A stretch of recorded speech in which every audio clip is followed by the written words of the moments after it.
The untouchable True School Sports Empire proudly presents something the boxing game's been missing. Hey, what's going on? It's your boy BT, and I came here to talk some boxing with the thousands of True School Sports subscribers. Now, this is the official live fight reaction extravaganza for the real main event.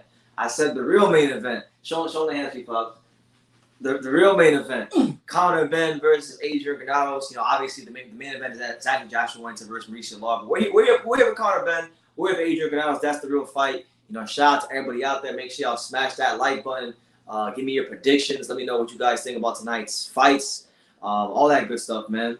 Pop, how you feeling, man? Oh, I'm great. I mean, I'm excited for this card because I think it's a really decent card that finally Matchroom put out here in a while. I think see the warrior from Leeds, Josh Warrington, going against Lara for the second time. That's a good fight, a great fight there. I like Josh Warrington, but I'm going for Lara. I think Lara's going to come back and rebound and win this fight. But the biggest fight for me, you also got Katie Taylor. You know what she's all about. I can't wait until she goes through this. This will be a test tonight by hands. But I want to see her fight Amanda Serrano. So that's another one of my favorite women fighters out there. And then you got my man 50 Cent, 50 grand. You know what I'm saying? You got Granados, brother. Granados from a blue collar state, Chicago, and he's a hard worker. Kudos to Ben and his history and his legacy, whatever. But I'm gonna take Granados. Granados needs to do something today and show people, hey, I'm still here. I'm not going nowhere. Hey, for those of you watching, I got a question. For those of you watching, are we blurry? Because I'm watching it on the phone right now. I'm trying to figure out, are we blurry or not? Are we blurry or is the picture clear? Let me know in the comments. Hey, Susam, what's good, champ? Good to see you. Yeah. Good to see you, Hey, Jesus. He says, ¿Qué onda, pops? ¿Cómo está? Oh. Yeah, so I'm excited for this card. I think it's going to be a good card. And I just can't wait to see. Hold on. They say we're a bit blurry. 1 second, guys. I'm going to fix it right quick. Hold on. We're going to get this right, guys. No. We're not live right now. Let's see. Wow, we blurry. We're on the internet. On the fucking.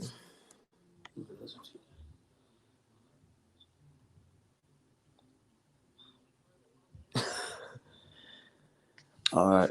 It is what it is. You gotta make it do what it do. You gotta make it do what it do. If we're blurry. We apologize. It's not our fault. You know, we live kind of in the boondocks, so y'all will have to. Well, here in fucking Fantasy Island somewhere. Yeah. So hold on. I gotta fix this shit. Hold on, computer. Fucking slam this phone. But yeah,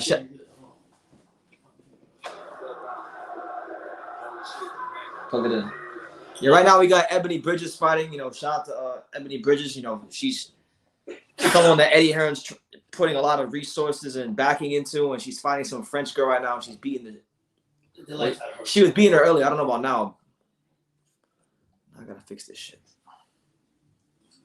That's good for now. Yeah, do what do. Now we can do what it do. So yeah. Make sure y'all smash that like button. Sorry for the technical difficulties. We don't, like I told you, we live in the freaking boondocks. We basically live in Cuba, but close to it. No disrespect. Pretty close to it. But anyway, I'm gonna put that sound on. Y'all, if y'all got any questions, comments, concerns about this particular card, fight, predictions, you want to break down, whatever, just drop it in the comments and we'll get to it. Tell us what state, what country you're from. Yeah, let us know what city, what state, what country, what continent you're from. We will definitely get to you in a timely manner. You know. See, shout out to my man Up in Smoke 1776. What's good, champ? We see you. Yeah. So right now, if you're wondering, we're currently in round 6 of Ebony Bridges' fight against wherever the hell she's fighting, the French girl, and she's beating her right now. She's beating her. Put that sound here. Sound on. Giovanni this week says no natural culture. Believe in your power. I think if you walk through something like this, and then you don't rate it, 4 rounds later, she's still there. 4 rounds to go. Yeah, I think so. Be right there, sometimes the best asset could be their downfall. Big punches go. Rob 87, what's good, champ? He says, what's good, BT and Pops? What's going on, Rob? Thanks for being here. Smash that like button if you haven't. Thank you so much.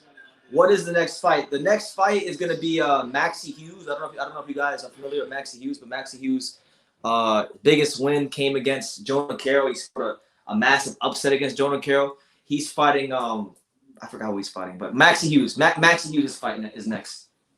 You say he knocked him out or something? He knocked him out. Maxi Hughes was a light puncher too. Like, if you look at his boxing, he don't got a whole lot of knockouts. And there was a fight that Jonah Carroll was supposed to steamroll him. And that wasn't what happened at all. You know, freaking Maxi Hughes absolutely folded up and obliterated Jonah Carroll. And Jonah Carroll ain't been quite the same since. You know, before that fight, Jonah Carroll looked like he was on the fast track to becoming a champion at 130. So shout out to him, and he's gonna probably come up here and do the same thing again. And like I said, after that, we're gonna see the 4th of July, the fireworks. And you got Taylor, you got Granados, you got Ben, you got the Warrior from Leeds, Warrington. You can't ask no more. It really can't.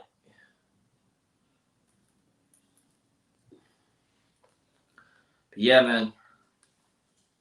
I don't know what it is about these streams today, but they're all garbage. We're getting bad weather here too. It's a lot of rain. There's a lot of rain outside today, so we're all fucked today right now. Yeah, but we're gonna get it right. You know, this ain't exactly our first barbecue. This ain't my first live fight reaction. This ain't your first dance. It's not my first dance, so we'll get it right. But if y'all got any questions while we're sitting here getting it, anything, talk about Listen, if you got any questions while we're sitting here getting things situated, you know, and established, then definitely.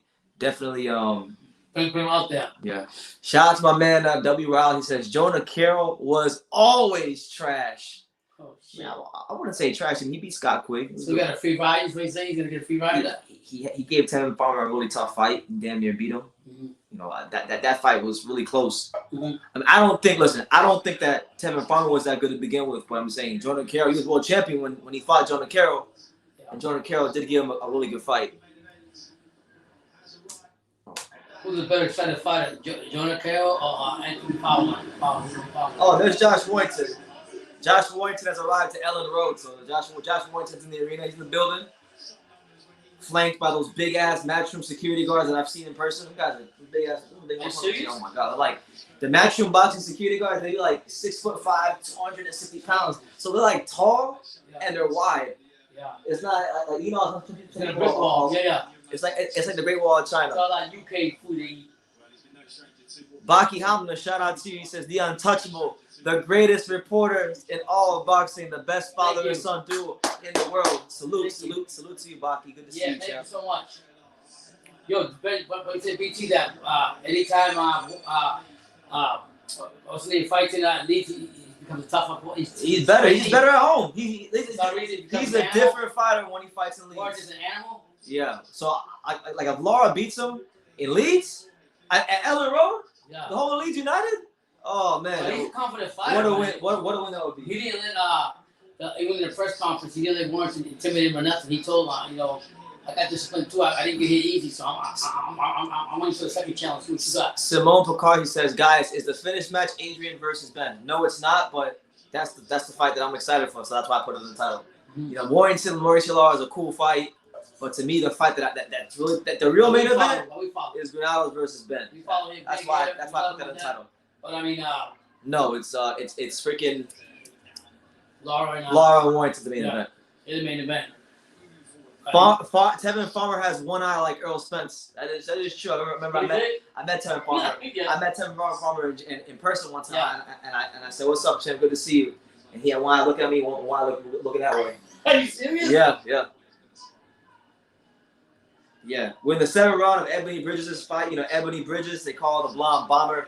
Eddie Hearn is popping up as this big star, and you know she's doing a lot of gimmicky things to get famous.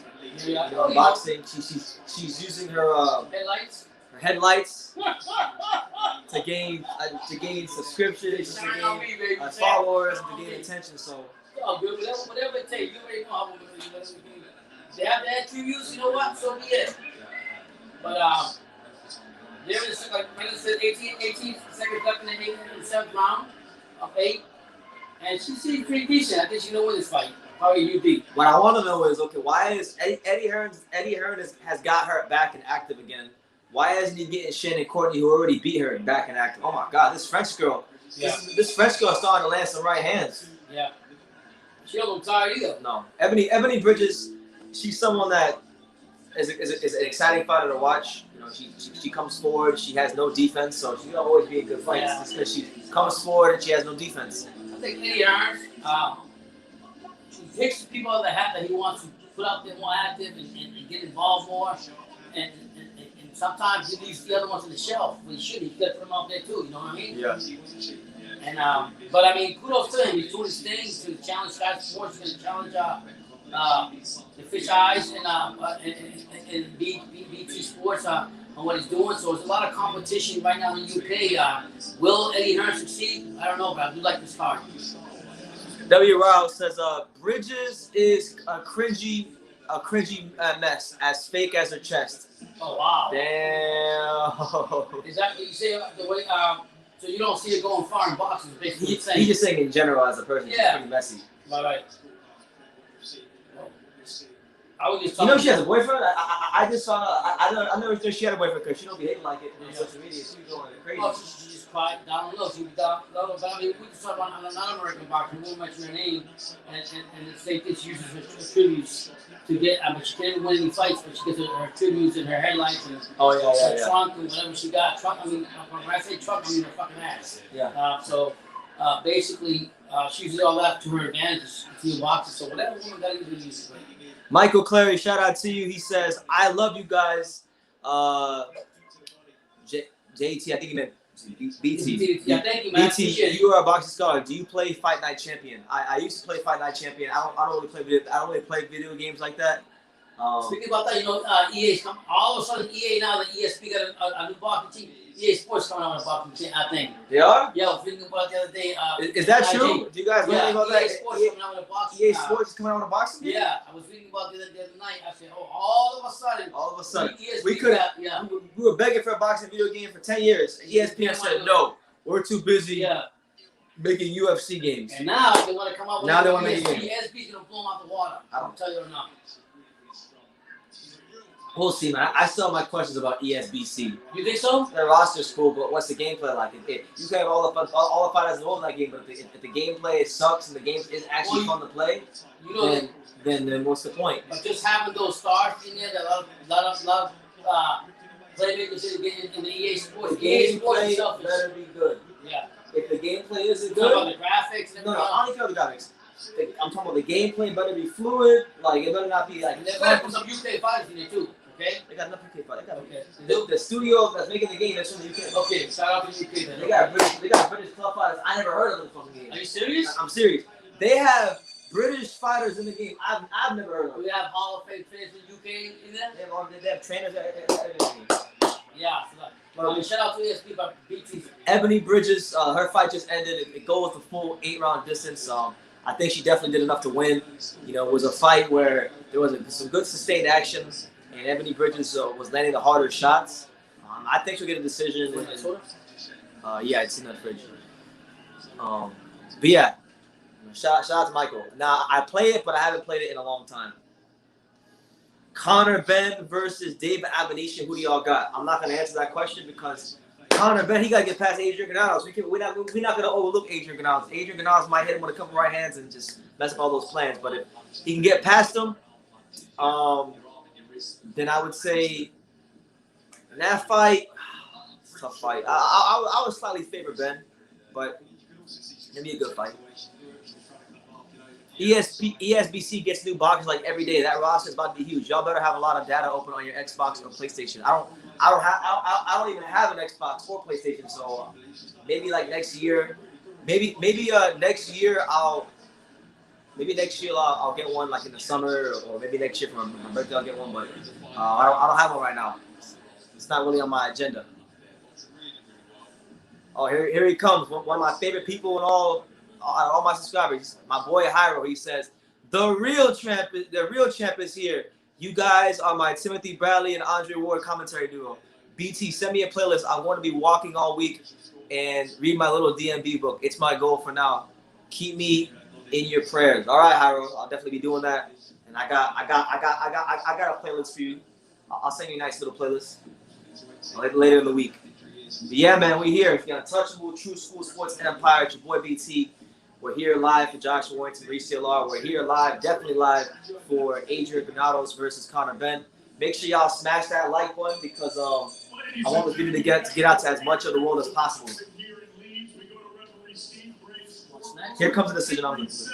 77-76 for your winner from New South Wales, Australia, the blonde bomber, Ebony Bridges. There you have it, Ebony Bridges. She gets the decision, and her career keeps moving forward. So a good performance from her. I'm sure, it's a good showing for her in Leeds, and she's really excited to be fighting at Road. She's a Leeds United supporter, so she's one of a lot of the fans in Leeds, and I'm sure that Eddie Hearn had a lot of plans for her to box in Leeds on future cards. So good win for her.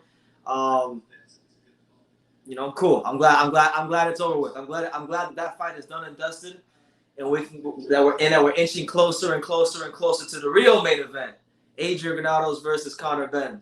But make sure y'all smash that like button. Let me know where you're watching the live stream from. Let me know what city, what state, what continent, all that stuff. Let me know, and I'll give you a shout out. I did mean BT, my bad. I can't wait for on the ESBC either. They're gonna make Tyson Fury too hard to beat. Ali. Yeah, man. Tyson Fury. Oh shit, hold on. My computer's dying. Hold on. This computer's dying. Oh. 1 second, guys. Yeah, no, that ESBC game is gonna be great, and when I do actually get an Xbox or a PlayStation or whatever, and I start playing that game, and I get on and I start playing online. Maybe we can start a True School Sports tournament. Get like a 20-man tournament, and then we could stream all the games and then put them on the channel and make some content out of it. What do you guys think? Mauricio Lara caused a massive upset 7 months ago when he beat undefeated Josh Warrington. Victory tonight. I train listening to Xavier Wolf. That shit will get you pumped up. I never heard of Xavier Wolf, but I'll go ahead and check him out. I'll check him out. Watching it soon to be truck literally. Watching it from soon to be truck literally. I don't know what you mean by that, Arrow. Brennan Smith, what's good, champ? Good to see you. He says, I don't get why people simp for her, and by her he means Ebony Bridges. And yeah, man, I don't get it either. I don't get it either. People who simp for Ebony Bridges have never been to South Florida or just have never been around attractive women. Because there's no way if you actually like, I don't know. She's average. She's average at best. She's average at best on a great day. Shout out to my guy from Mexico City. Viva Mexico! What's up, champ? Shout out to all the fine folks in Mexico. Mauricio Lara. Right now they're doing a little thing about him on the zone. And he's coming off that big win against Josh Warrington, and now he's got a chance to really make a great career path for himself by knocking out Josh Warrington again. So it's going to be great to see how the Mexican Warrior handles fighting in Leeds in front of Josh Warrington's home crowd. It's one thing to beat him when there's nobody in the crowd in a COVID-safe environment, but should be a different story. I'm expecting fireworks in that fight and in the Granados Benn fight. I'll be very surprised that both fights aren't exciting.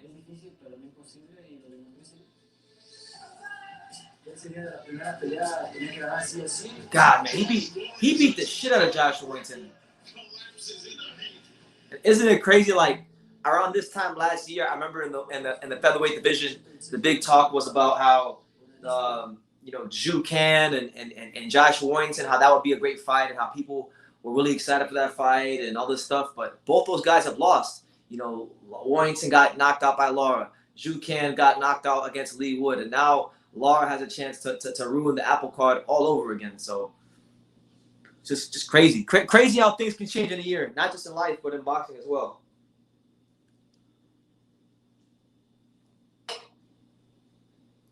So right now we're waiting for the next fight. I think the next fight's going to be Maxi Hughes. They haven't made their way to the ring yet. So once they get into the ring and they start getting closer to the fight, I'll put the volume back on and we'll definitely zone in to see what's going on with Maxi Hughes. Shout out to my guy Jack H from Kent, England. Shout out to everybody in England, from England to Mexico to, just everywhere in the world, man. We love everybody. We love all boxing fans. We love all the fighters, and it should be a great day for boxing. I'm expecting a great card, but I'll put that sound back on because Maxi Hughes and his opponent are in the ring. So put that sound on.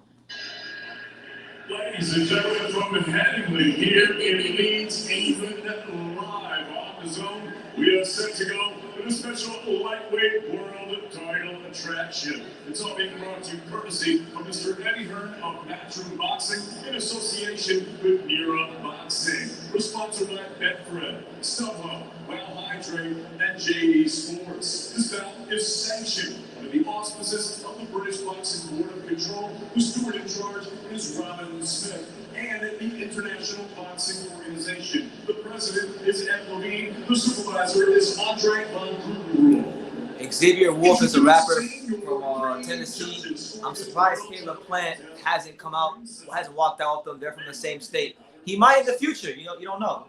We'll see what happens with that. I'm gonna check out Xavier Wolf. I'm a big hip hop fan. I love hip hop, so I'll definitely check out Xavier Wolf and see if I like him or not. But yeah, Maxi Hughes. You hear David Diamante? You hear David Diamante?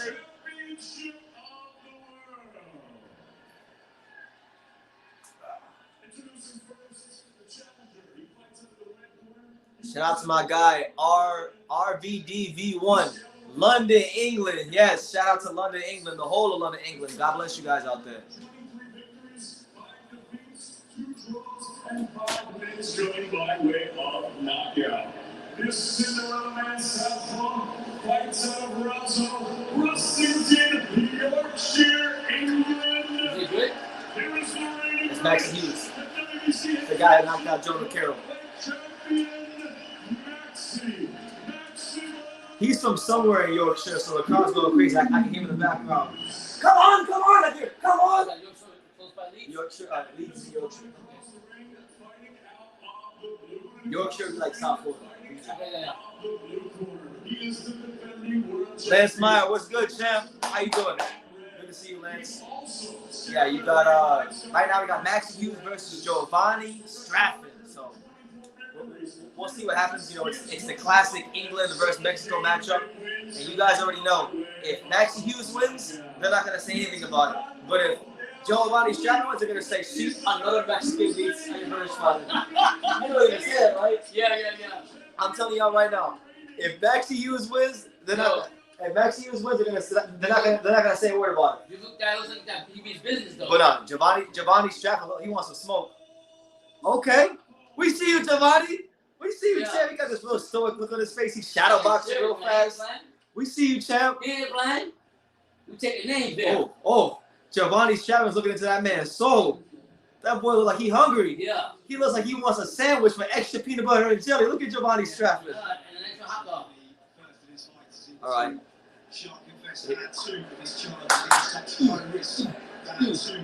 He looks Asian. I know he's Mexican, but he looks Asian. He looks about as Asian as you can.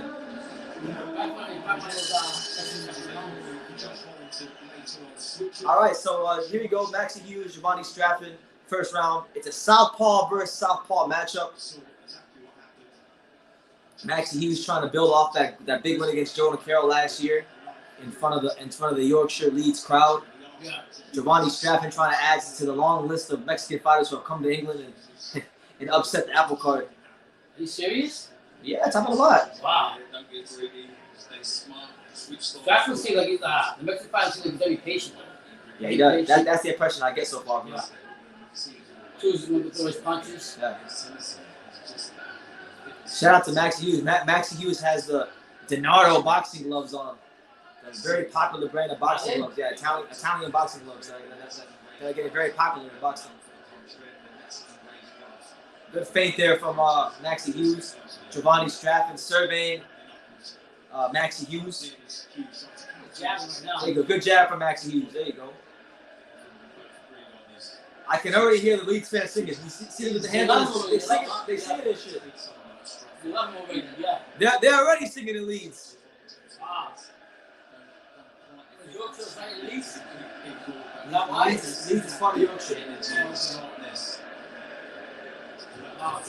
If it's like that now, when Conor Benn fights or when Warrington fights, the play's gonna go nuts. Are you serious? Conor Benn's coming next. It's not next. Isn't it? Girls like Shanisa like big trucks. We call the trucks mamalonas. The man makes the truck, not the truck that makes the man. Yeah, you guys don't know my man Hyro. He's really into his cars. There you go, Harold. That's Harold? Yeah, Of course, I love Harold. He always got the answers to everything. 1 minute left here in the first round between Maxi Hughes and Giovanni Straffin. It's been a very patient, tactical first round of both fighters. Yeah. They're both right now trying to get those. Hey, a good overhand left hand from Giovanni Straffin, and that one got Maxi Hughes. A good overhand left from Maxi Hughes. That one actually got Giovanni Straffin's attention. I mean, having the crowd behind you gives you more adrenaline, gives you more, you know what I'm saying? It's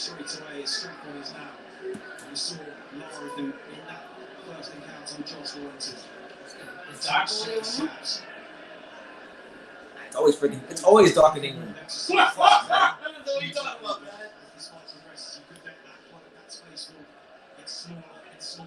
10 seconds left here in the first round. Yeah, shout out to everybody here, man. Yeah, thank you guys for being here. Hit that like button, comment, thank you. Thank you guys for coming out. There's a million things you could have been doing besides watching boxing here on True School Sports. But you came here, so I appreciate it all the same. Thank you so much. Yeah. I see right now. Let me see. What's that light? What's that light count on right now? I'm trying to get as close to as possible to 100 likes before the main event. So if you're here and you haven't done so already, smash that like button. I see we're at 20. So before the main event, let's try to get to 100. If you haven't liked, it costs you nothing. Oh snap! There's Josh Warrington. Josh Warrington's he's out the crowd now. The crowd is going nuts. Crazy. How about the soccer game, man? The football game. Wow. Ain't you supposed to be the gym and stay warming up? Yeah. But he wanted Josh Warrington wanted to come see. The atmosphere was like, Yeah.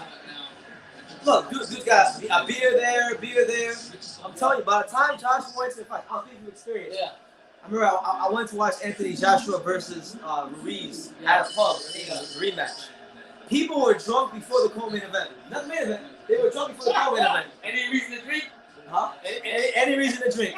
So by the time Joshua came and fought Ruiz, oh, they were singing. Let me ask you a question, because when you're in the UK and you were in the pub, right? The pub that was drinking and whatever. Do you think the UK fans are as passionate or more passionate than American fans? It's just different. It's different atmosphere. You can't really It's different. describe it. Yeah. I like to say that one's more passionate than the other. I just think they're different. Yeah. I'll definitely say this. I think the UK fans have more fun. Yeah. I think they have more fun. Like the American fans, they go for the fight they like, and That's it. they're so zoned in on the fight. They just want the guy to knock the The person out. UK fans are more UK fans, they're getting drunk from the second fight. Like right now, people getting drunk right now. They probably don't even care about the fight. Are you serious? Yeah, they're probably drinking, having conversations about whatever went on during the week, and then they'll wait for the decision. And if the guy from England will say, "Yeah, let's get another drink." Are you serious? Yeah. Oh shit. I gotta come on there with you because this experience. You'll see it. This experience the field. I know people's persons. So I'm talking. You and he. The UK, I love my pops. Yeah, I'll talk to everybody. I'm a people person, but he's a people's champion. Yeah, I'll talk to everybody. Yeah. Yeah, right now we're here round 2 of Giovanni Sharon versus Maxi Hughes. Both fighters are still trying to close the gap on each other. Another filmy round. Good jab and a good left hand from Maxi Hughes. I like the way Maxi Hughes is shooting that that jab up top, coming downstairs with the left hand. It's actually, indirectly, you want to see, he's pushing around the Mexican guy. Believe it or not, pushing him in his ropes, pushing him here. And I think as the fight goes on, it's going to be an advantage for Hughes.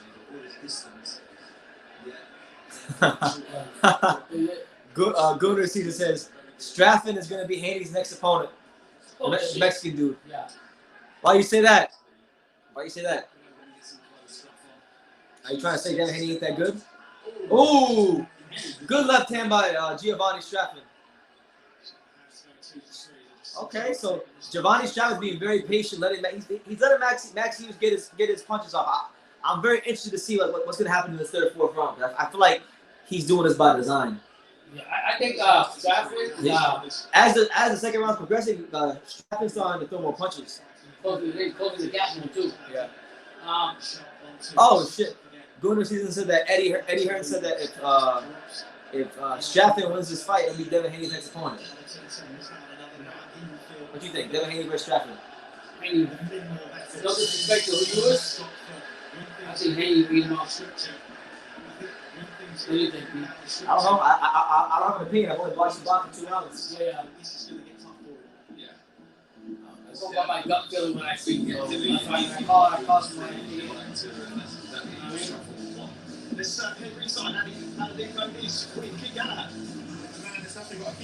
Oh, Kid Galahad. Shout out to Ade Aladipo. You know, boxing with Ade. Channel here on YouTube. Didn't Warrington turn down something? Yeah. Go back to what he does.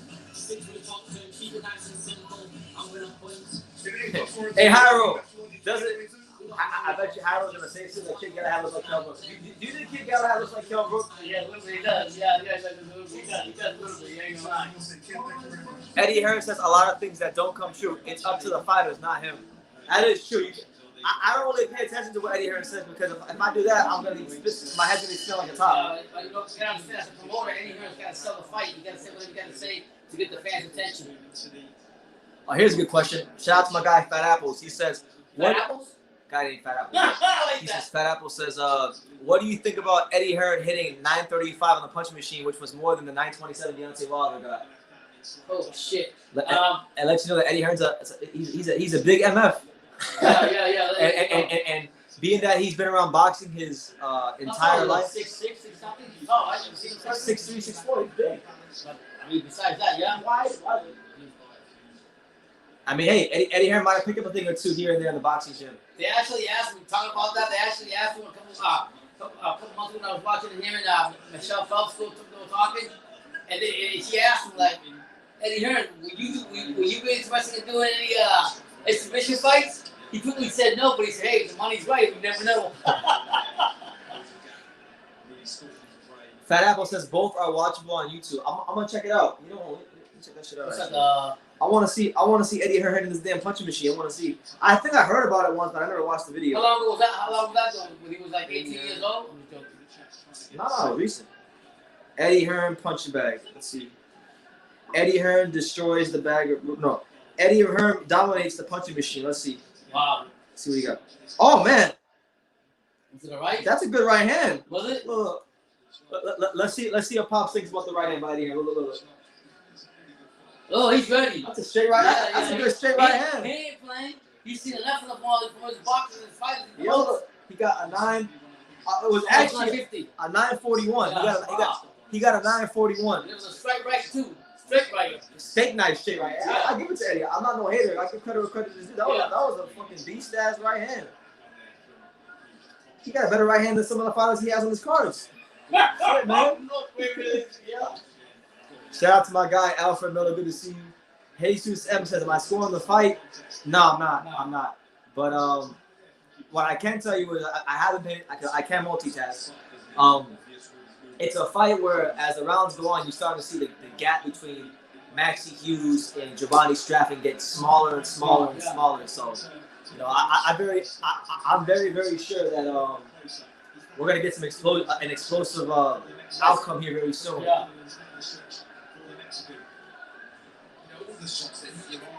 I didn't check the odds. Who's the favorite? Is Straffman the favorite? They asked me, who do I got in the main event with Warrington and Lara? I got Lara. I think Lara's gonna come back.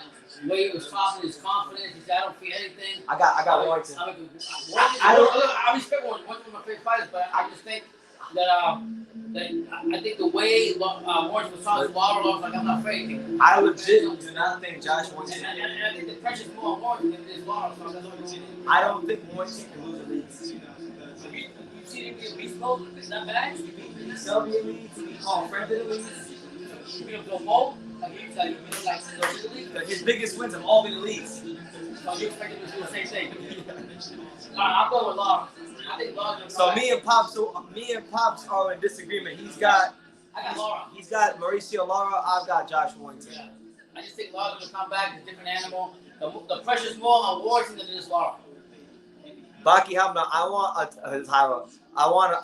Toyota Tundra. Mexicans like Silverados. I want something reliable. I want something reliable like Pops' Honda Odyssey van. Yeah, I haven't fixed it yet though. I got the 3 parts. I haven't fixed it yet, but I will. I'm waiting for the third part to come in. Yeah, man. And shout out to everybody. Make sure y'all smash that like button, subscribe if you're new to the channel. Super chat if you like the content. You want to support the channel. We here heading into the 4th round of what's been a pretty good fight so far between Giovanni Straffin and Maxi Hughes. I like this card. It's been good sharp jabs from both There's fighters. not many cards that I can really give credit to Eddie Hearn, but I do like this undercard. I mean, Katie Taylor. Good body shot from Straffin, and then a good jab by Maxi Hughes. There you go. Good freaking Maxi Hughes doing a good job of picking him off with that jab. You know, he's moving left, moving right. Yeah, he's let a lot of movement. When Lara comes, he might touch him. He might touch him for the He might touch him for the range, and then he pops and picks him right off. Oh, and then what he's also doing too, Maxi Hughes, he's also setting up that good overhand left. Yeah. And that overhand left, that's like the 3rd overhand left he's landed. I like the movement he got. Really good jab. You're going back and forth to the left and right, and that helps him a lot. Sometimes I crack on the British amateur style, but like he does, like he fights the British, like he does it justice. The movement, fundamentals, different punch selection. I like the way. That's what I call it. He's not one of those British fighters that plays paddle balls. You don't just sit there and tap, tap, tap. That's saying actually move to the right, to the left, make it movement, make it more harder for the Mexican fighter to come forward and get his attack. There you go. Good body shot from Maxi Hughes, and right now Giovanni Straffin, you know, I feel like he's really trying to take Hughes to the later rounds and try to drown him. You think he's setting him up at a hokey doke? I think that's his plan. I feel like if Hughes is conditioned enough and just keeps doing what he's doing, he's either gonna outwin by a wide decision or knock this guy out. I see it. We always see all Mexican fighters. They always they're very aggressive and they come forward all the time. But the movement that Hughes is making right now has been a big difference in this fight. I'll tell you that. It's going on for. Yeah, going on for. Yeah, but I like what I've seen from Hughes. From Hughes for now. SMP, shout out to him. He says, SP says, I'm more excited for Ben and Granados than man. Hey, shit, so are we. Yeah. So are we, I got Granados, baby. I got Granados, blue collar fighter, come from Chicago, represent, and I want him to show out. I mean, don't get me wrong. Juju Sports interviewed Ben, classy guy, love him to death. But in tonight's fight, I'm going with Granados. Who you going with, Big G? I love Adrian. That's my that's my friend. Oh, Granados, baby. But I think Conor Benn's gonna win. I'll be honest with you. I'll be honest. If I'm being unbiased, when I'm UD knockout, what? What do you think, Big G? Controversial split decision. Controversial. Yeah. There's gonna be controversial in that fight. Yeah. There always is with Adrian Granados, though. Remember the fight when he put what the guy that fell off the ring? Fortuna. Yeah. And always something. Are you staying for the whole card? Yeah, I'll be here for the whole card. We'll be here for the whole card straight like that. Guys. So good fight so far from Hughes and Straffin. Giovanni Straffin. You know, Hughes is working behind a very, very educated jab. You know, he's moving around the ring very well. He's setting up that overhand left. So, yeah, and there she is. There's Katie Taylor. There's Katie Taylor. She's fighting the co-main event. That's the crazy thing about this card. Granados event isn't even the co-main event. I know. And that was a fight that was supposed to be co-main event. Right. Or a main event on the other card. I like Katie. I think Katie, I'm waiting for her to fight Amanda Sharon from Puerto Rico. That's going to be a great fight when it happens. But my BT was telling me she got to get your hand first. Absolutely. Hyro says that wall is missing the Billy the Marlin flag. Remember that Billy the Marlin flag he said? Yeah, man. I missed that. You know what he's missing? Why did you get mad? Mr. Marlin. What's the name? The Marlin man, the one with the orange shirt. Fuck that guy. What's the name? Marlins man. Fuck Marlins man. I hate that guy. Hey, shout out for Everton, man. Having a good season so far. Yeah, shout out to Everton. Do you think Maxi Hughes can keep up this movement the rest of the fight because he's taking some sneaky body shots? I think he can. I think he can only because of the fact that he's setting up that overhand left. He's actually landing some body shots of his own, so it's not like he's just landing pity-pat jabs or pity-pat punches himself. He's doing he's mixing it up. He's moving well. He's throwing different types of jabs. Like he's threw a jab right there, moving backwards. Sometimes he's throwing a jab moving forwards. Sometimes he's throwing a jab moving laterally. So he's mixing up the jabs. He's mixing up his the looks that he's giving Strafford. And he's even throwing in a left hand to the top and to the bottom. So I like what I'm seeing from Maxi. And I have to agree with you because being a Mexican fighter the way he is, coming forward. Man, I'll tell you this, man. I like what I'm seeing from Strafford. Oh, big left hand from Maxi Hughes. Strafford's hurt. Oh my God. Strafford is hurt. I told you. Wow.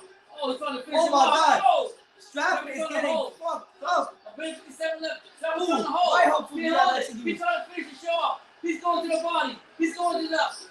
He's in rib dinners right now. Oh my God. Wow. What a freaking left. What Maxi Hughes is punishing Strafford right now. You gotta make sure he don't punch himself out. There's still a minute and 40 seconds left in this round. Wow. Strafford was surprised by that. Yeah. Oh, left hand. Two left hands from Maxi Hughes. He's trying to finish the show. Strafford's going for the now. Hughes going for the finish. Strafford's holding on for dear life. You know what Strafford's kind of boxing like right now? What's that? His style? What are you gonna do? Yeah, Josh Taylor a little bit. Not as sharp, but the way he throws. Oh! Another left hand from Hughes. And man, right now, Strafford is definitely a Mexican fighter because I don't know how the hell he's not down. No. And he's beating shit out of him, too.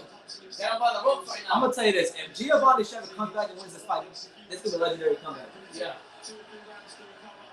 Right now, Oh my God. shit. Maxi Hughes is absolutely tattooing. Wow. Fuck. 49 seconds left in the fifth round. Maxi Hughes. You know, he's a fighter.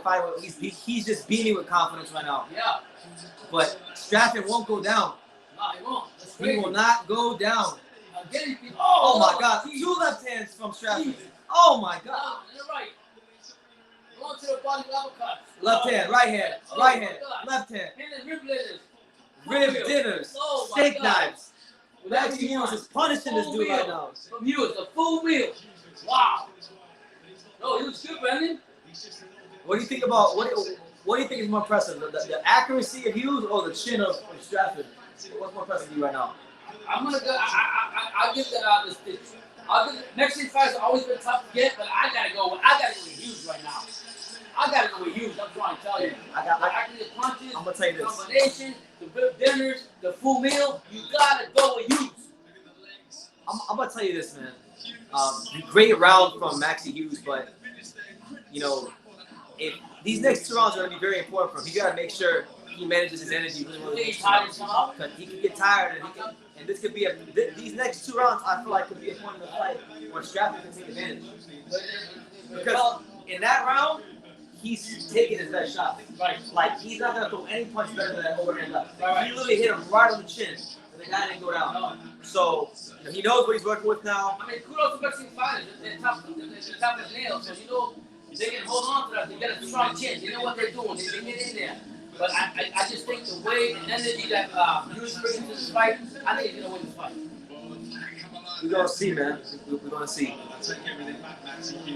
Shout out to everybody here. Make sure y'all smash that like button. I see we're at 29. Run it up. Run up that like button. All right, we hit round 6. It's been a very entertaining fight between two really hungry southpaws, Strafford and Maxi. I'll tell you this: if Eddie Hearn's trying to get Strafford to fight Devin Haney would clip him. That same shot that Hughes landed, that overhand, Devin Haney stopped Antonio Moreno with that same shot. I'm trying to tell you, it's a different level. Is this the co-main event? No, we're not. We're like 2 fights from the co-main event. Yeah, not even close. We still got Granados, Ben, and then the co-main event's actually Katie Taylor versus Jennifer Hahn. So then you got the Warrior from Leeds, Warrington against Lara. all right, so round 6. Let's see how Giovanni Strafford rebounds. Look, there you go. Another good, straight, sharp left hand from Maxi Hughes, the fighting pride of Yorkshire. I don't think Strafford got an answer on him, to be honest with you. I feel like if he wins this fight, it's only going to be because of conditioning and durability. Yeah. Because if it comes down to skills, he's not gonna outskill Maxi Hughes. That's what I'm saying. Look. Yeah, I think Maxi Hughes is winning. You know, I think at most from the rounds we've watched so far, maybe Straffen's won a round or two. But that last round was even though he didn't get dropped, I would score a 10-8 round. Wow. It was a dominant round. Maxi Hughes is punishing this dude. Body, moving around, keeping his movement, going in circles. This is right what he's supposed to do. I think it's harder for Maxi, the style of Maxi fighter bringing to the fight makes it difficult when a fighter keeps moving. Oh my God! Do you see what he just did? He went body shot, pivoted, body shot, hook to the head, straight left hand. Oh my God! Maxi Hughes, he's putting these things together. He's fighting like a hybrid between Josh Taylor and Lomachenko right now. I love the style. He's moving in circles, keep moving around. Oh my God! Oh my God! Geez, 2 rib dinners and 2 steak knives up top. Oh my I God! don't know how this Mexican fighter is standing up, but I ain't gonna lie to you. I mean, he's getting a good shot from Hughes. I ain't gonna lie. Listen, Going to the body, going up. I'm gonna tell you this: if Giovanni Sharon comes back and stops Maxi Hughes, I'm gonna sit here and say, "Wow, Viva Mexico," because he's showing so much heart right now. I tell you, man, Mexican fighters are tough as nails. They take that beat, but they come back towards the end. But I mean, you gotta give the heart to credit to Hughes too, man. He coming in there and showing you out, moving around, doing what he's supposed to do. I like that. There you go. Good body shot there by Maxi Hughes.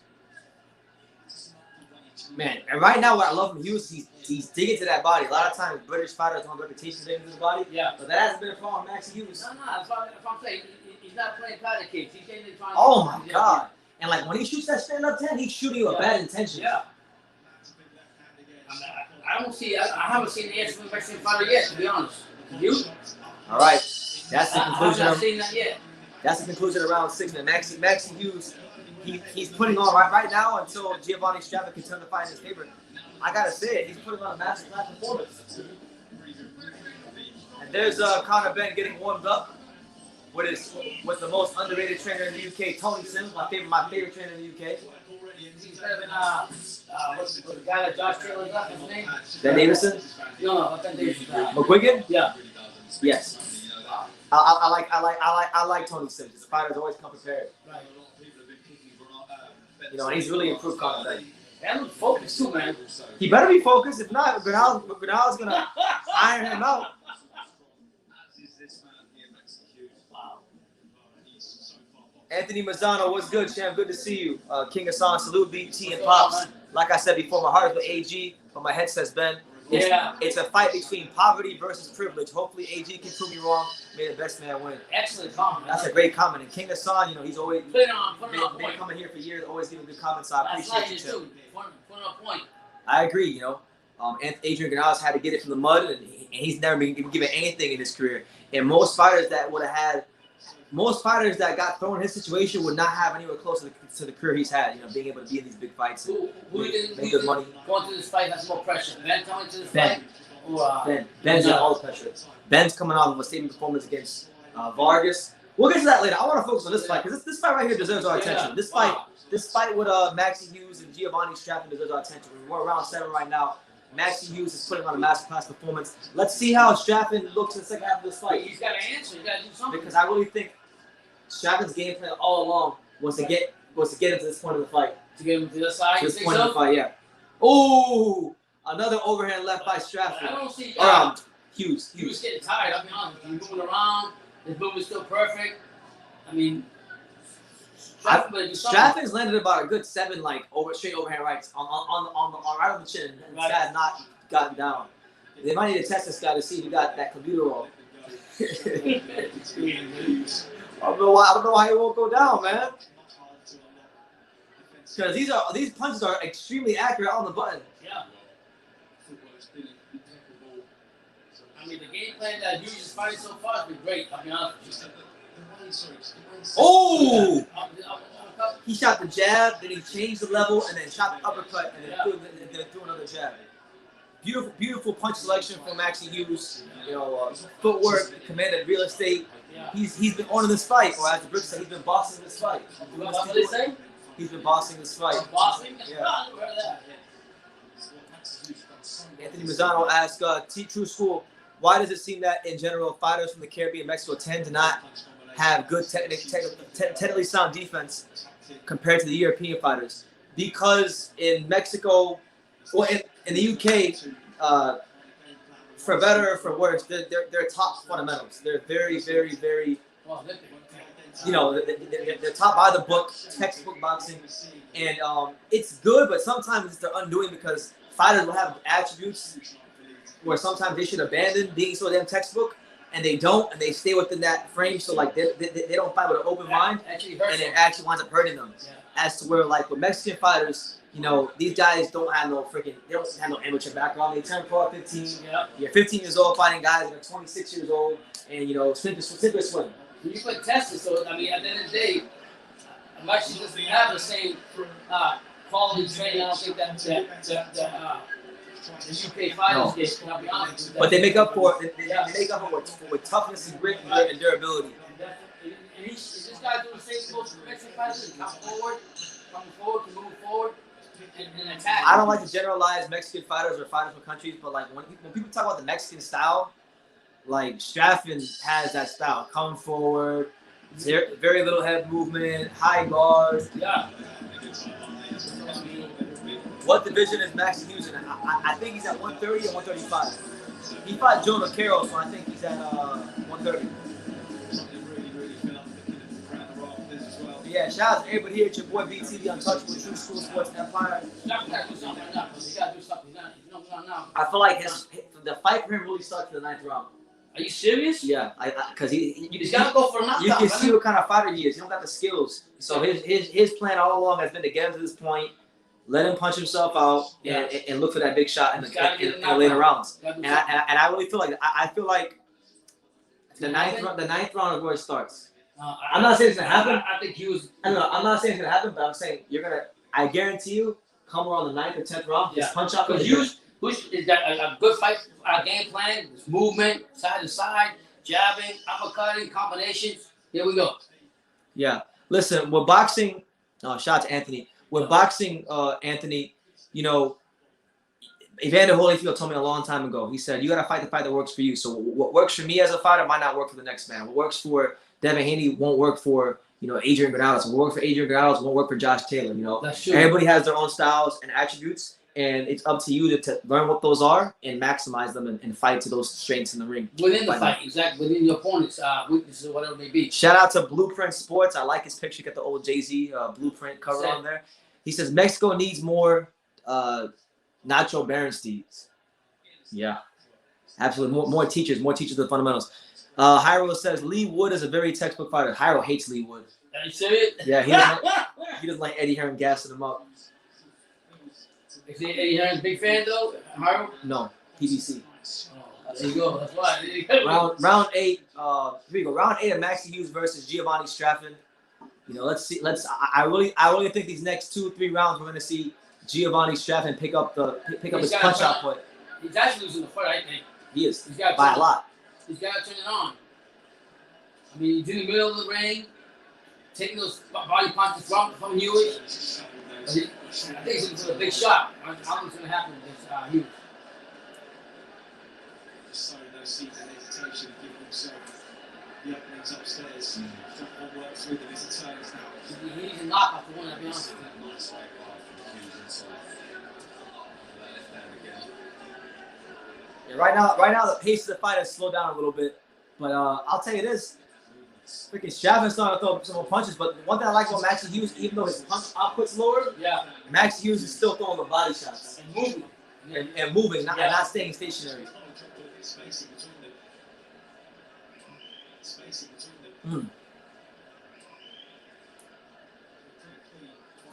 Good defense from Maxi Hughes. Very good defense. See, now, when these UK fans talk about the British style, these are the guys you need to be talking about. Maxi Hughes, Josh Taylor, Joshua Buatsi. These guys are doing the British style some justice. I told you Bradley picked up. Big right hook for Maxi Hughes. And it looks like Straffen's hurt again. But Straffen lands a good left hand of his own.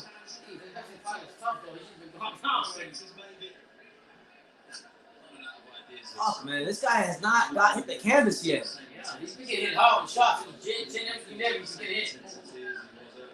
What else you have to do to get him down? Drug testing. I'm serious, man. What's this guy's chin made out of?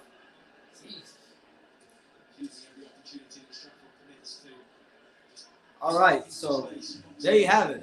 8 rounds in the books. Maxi Hughes is still in control, so maybe that's what you will. But yeah, it's your boy BT. We got Pops. See Bradley picked Taylor of. I did see that. I didn't read much of what he said, but I heard about it.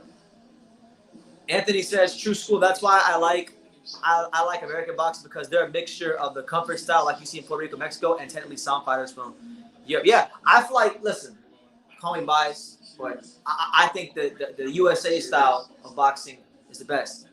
I mean, if you can incorporate every style into your boxing mixture, into your super, whatever you want to call it, then do it. I mean, that makes you a better fighter. What I see from a lot of UK fighters, like I was telling you, they play patty cake. They get that liquor. Oh, there's Campbell Hatton and Sam Jones. Yeah, so I expect them, in order for UK fighters to keep going forward and moving up, they're going to have to mix it up just like American fighters and get better. He also says he notices that European fighters are technically sound, but they don't have a lot of power. Yeah. Well, I don't think it's because they don't have a lot of power. I think it's because of the way they teach boxing there. You know, they teach boxing more to be technical points. And they don't teach them how to throw them grown man punches. That's why if you notice, a lot of the top UK fighters eventually have to come to America to tweak their style a little bit. Like even Joshua Warrington had to do that. Yeah. But we enter round 9. This is around the time where I think Giovanni Sharon's gonna up that punch out point. He's got to do something. If he don't do nothing, he's done. And right now, I still give the favor to Hughes. Hughes in the middle of the ring, throwing jabs, continue throwing jabs, and moving around left to right. I mean, that's what you're supposed to do. Showing good range. Strafford looks tired to me, man. Oh man, good little body shot there from Strafford. Looks tired. Oh, good left hand again from Maxi Hughes.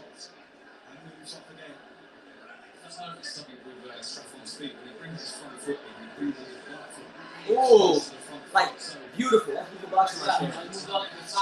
He dips around Strafford, and gets him back to the center of the ring. So he's controlling the fight with his feet. And his movement. He's not allowing. Tell me if you heard this before. He's not allowing the Mexican to set his feet. That's right. And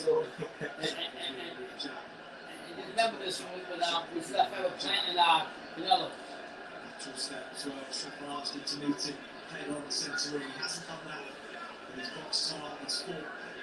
Yeah, one thing I don't like about Strafford is when he plants his feet, throw a big punch, he's pulling his punch back and telegraphing. You watch him when he throws his hooks, he's pulling it back. Instead of just throwing a short shot, he's like pulling it back. And it's giving Hughes that extra bit of time and space to make a decision. Right. That's why. There's no phases with his work. It's just one big shot. 1 minute left here, round number 9 before we hit the championship rounds. If Josh looking at knockout, he's done. I mean, used for an excellent fight, excellent game plan, the movement, the combination to the body, combination to the head. I mean, you gotta give it to Hughes.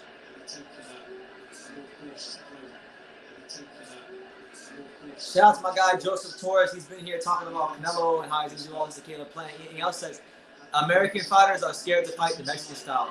American fighters own the Mexican style. It's facts.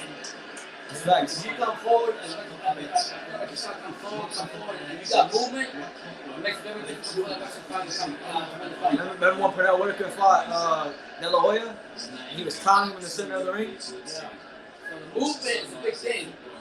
How about Floyd? Ooh, uppercut, straight left hand from Maxi Hughes. Snapping the head back of Strafford. He's putting these rounds in the bank. Maxi Hughes is putting these rounds in the bank, and time is running out for Strafford. Strafford's got to find that shot. If you don't find that shot, he's done.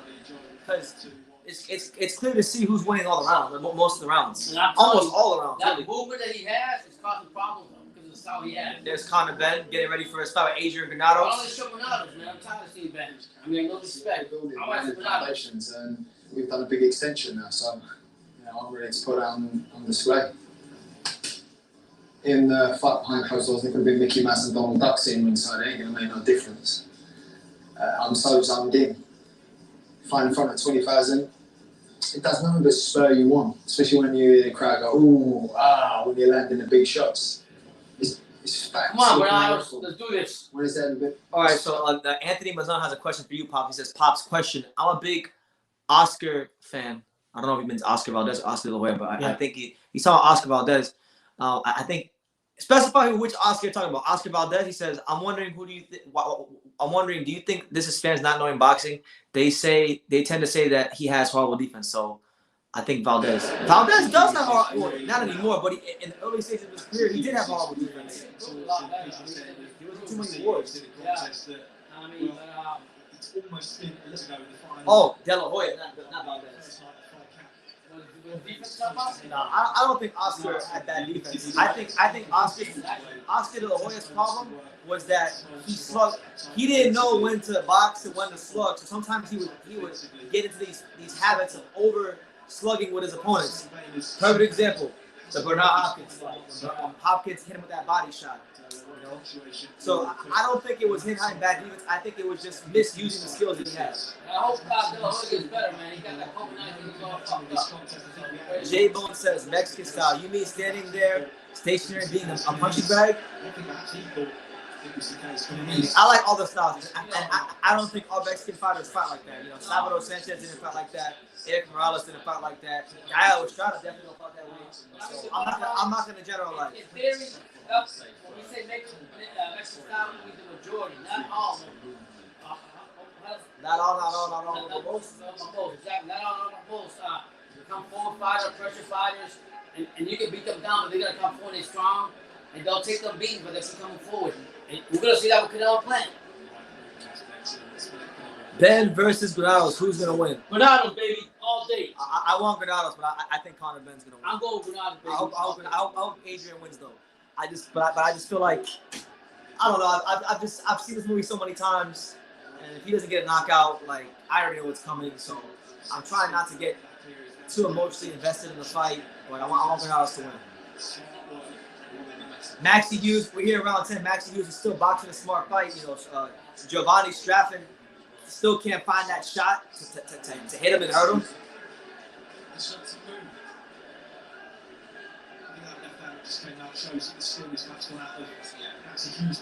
45 seconds left here in round 10.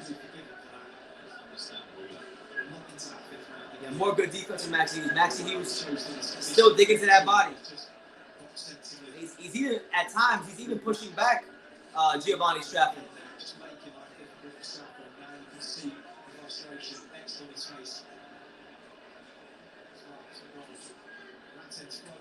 20 seconds left.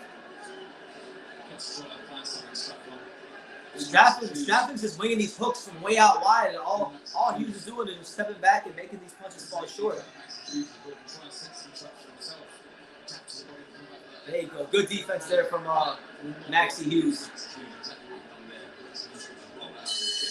All right, so another round for Maxi Hughes is in the bank. Yes, sir. Yes, sir. Make sure y'all smash that like button. It's the Untouchable True School Sports Empire. There he is. There he is. Let's go, champ. Adrian Granados. Yeah. As they say, you know, watching what I do. But, Cicero, Chicago's very own Adrian Granados. Firefighter, I ain't afraid to shy away from that either. Heart, balls, you know, blood and guts type of Mexican fighter, the Mexican warrior. You get Adrian 100%, you're gonna get one of the best fights you're gonna see. You get Adrian 100%, you're gonna get one of the best fights you're gonna see. I expect a resurgence in my career. I expect a strong performance this Saturday, and I'm excited to fight. There you have it. Adrian Granados. Adrian Granados sounding very self-assured of himself. So I can't wait. I can't wait. Adrian Granados, Cicero, Chicago's very own. Conor Benn, we coming to punch you straight in your mouth, champ. I hope that they don't rob him, but Conor Benn, we coming to punch you straight in the mouth. Come on, Adrian. We go to round 11 of Maxi Hughes versus Giovanni Straffen. It's your boy BT, the Untouchable True School Sports Empire. Maxi Hughes doing a good job of just boxing and moving, and you know, he had Giovanni Straffen hurt a couple times early in the fight. Wasn't able to finish him, but he stayed very disciplined and maintained his game plan throughout the course of the whole fight. So I'm very happy to see what's going on with Maxi Hughes. Experience of using campaigning. And right now, Hughes is doing a good job of just smothering the shots, smothering the distance, crowding Strafford so he can't plant those feet and dig to the body. Oh, here comes Strafford. But Maxi Hughes is picking up the shots. Good defense from Maxi Hughes. Oh! Strafford misses horribly with a left hand.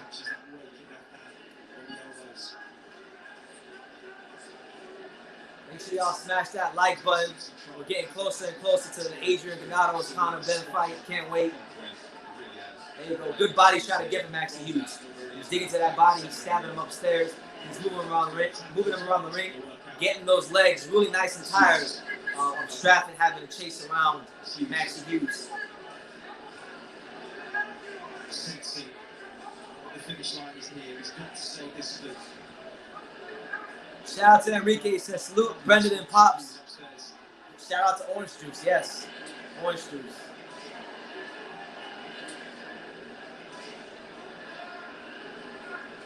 From the left hand as much as I thought he might after that round, the fifth round.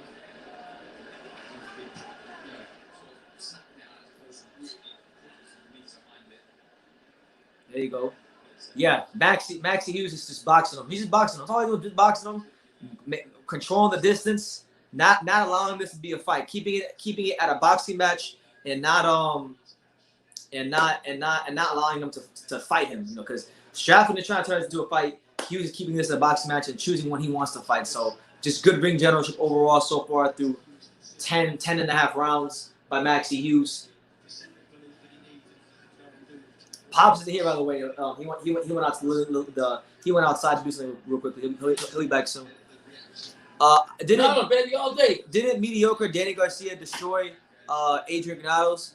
What am I missing? By the way, didn't Granados get robbed by the judges in the Broner fight? Granados has been robbed in a bunch of fights. Yeah. He's been robbed against Broner, Robert Easter, Javier Fortuna faked an injury and fell out the ring. I mean, he's had a crazy career thus far in the sport of boxing.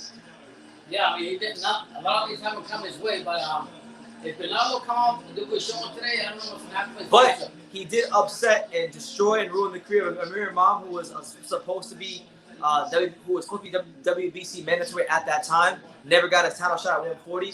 The boxing politics screwed him, and he never got a chance to fight for the world title at 140 that he actually earned.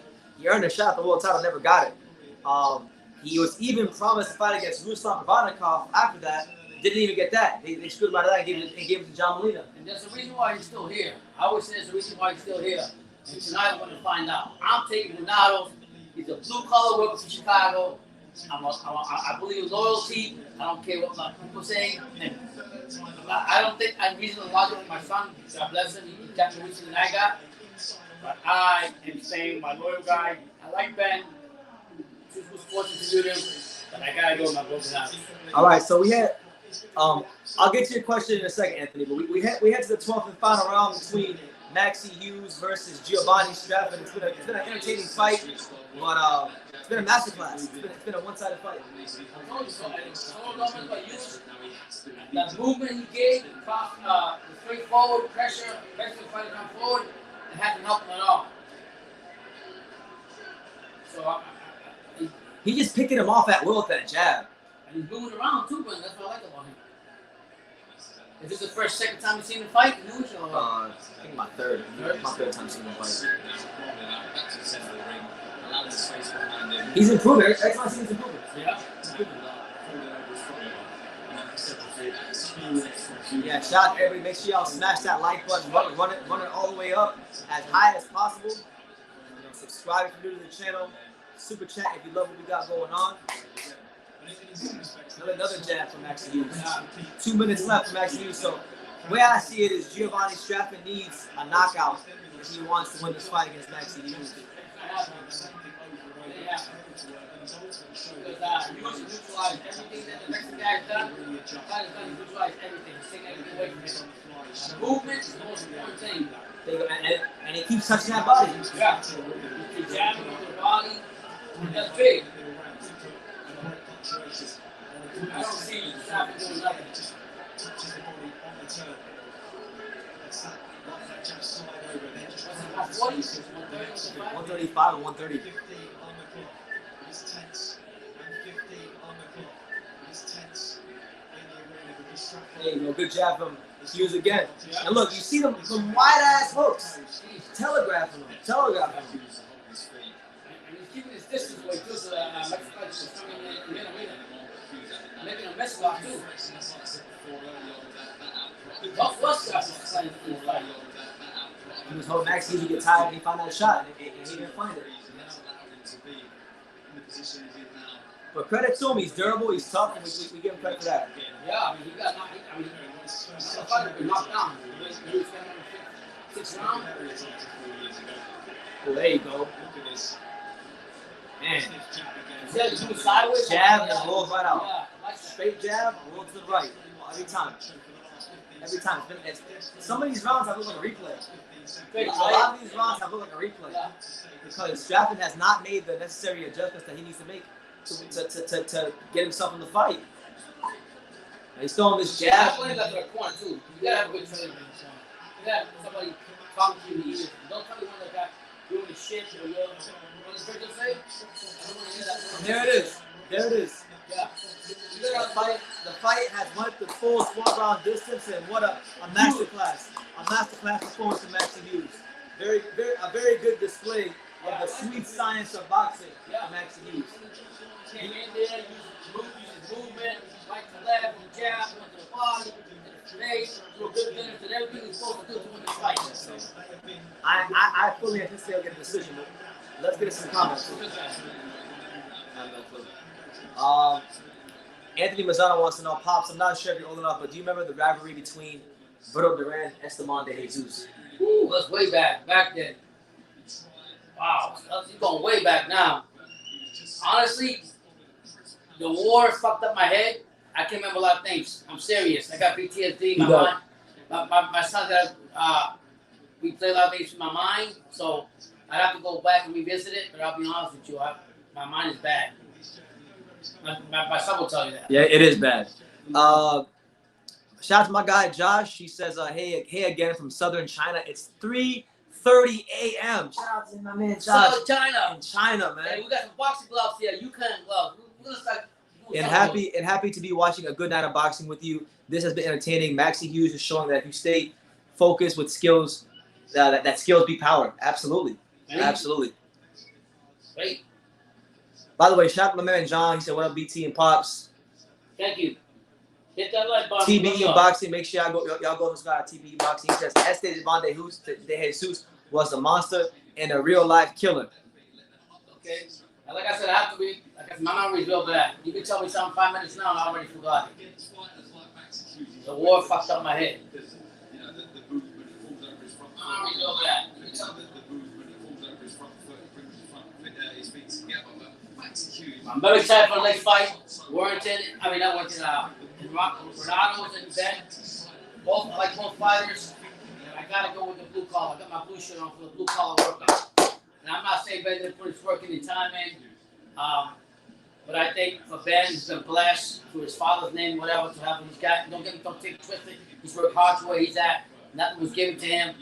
But I think the road for Granados, it's been a lot harder and further away to where he's doing. He's still surviving. And there's a reason why people call him out to be what you might call a journeyman or whatever it is, but you got to give respect to Granados. I'm going for Granados in this fight. I'm going for him too, but all right, here comes the decision. Here comes the decision for Maxi Hughes and Giovanni Sharon. Let's turn that sound up. We go to the judges' scorecards. Howard Foster and Masha Biancopia both scored it out 120-107. Shut up. Pablo Cardini 119-109. All three for your winner by unanimous decision.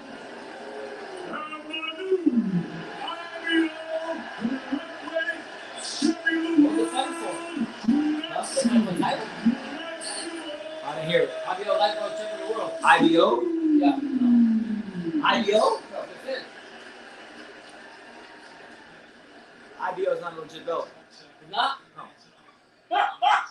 They're trying to make it a legit belt, but it's not yet. Is it better than the NBA belt? It is. They're based in South Florida. IBO is based right in Miami. We'll see him, yeah. So yeah, Maxi Hughes gets a decision, an absolute masterclass performance. Yeah.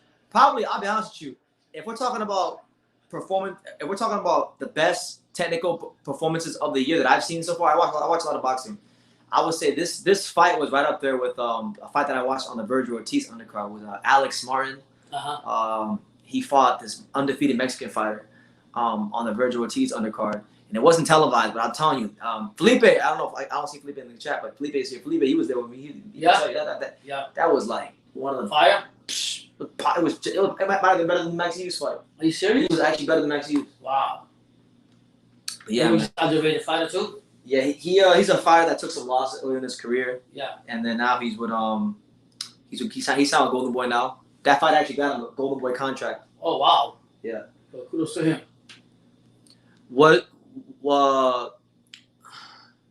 Was for the IBO belt, which as you say isn't legit, but should hopefully put Maxi's name out there, can get a few big fights and some nice paydays. Yeah, Maxi Hughes, he's been improving a whole lot. Every time I see him fight, he's putting on better performance. Oh, yeah, freaking Alfred's right.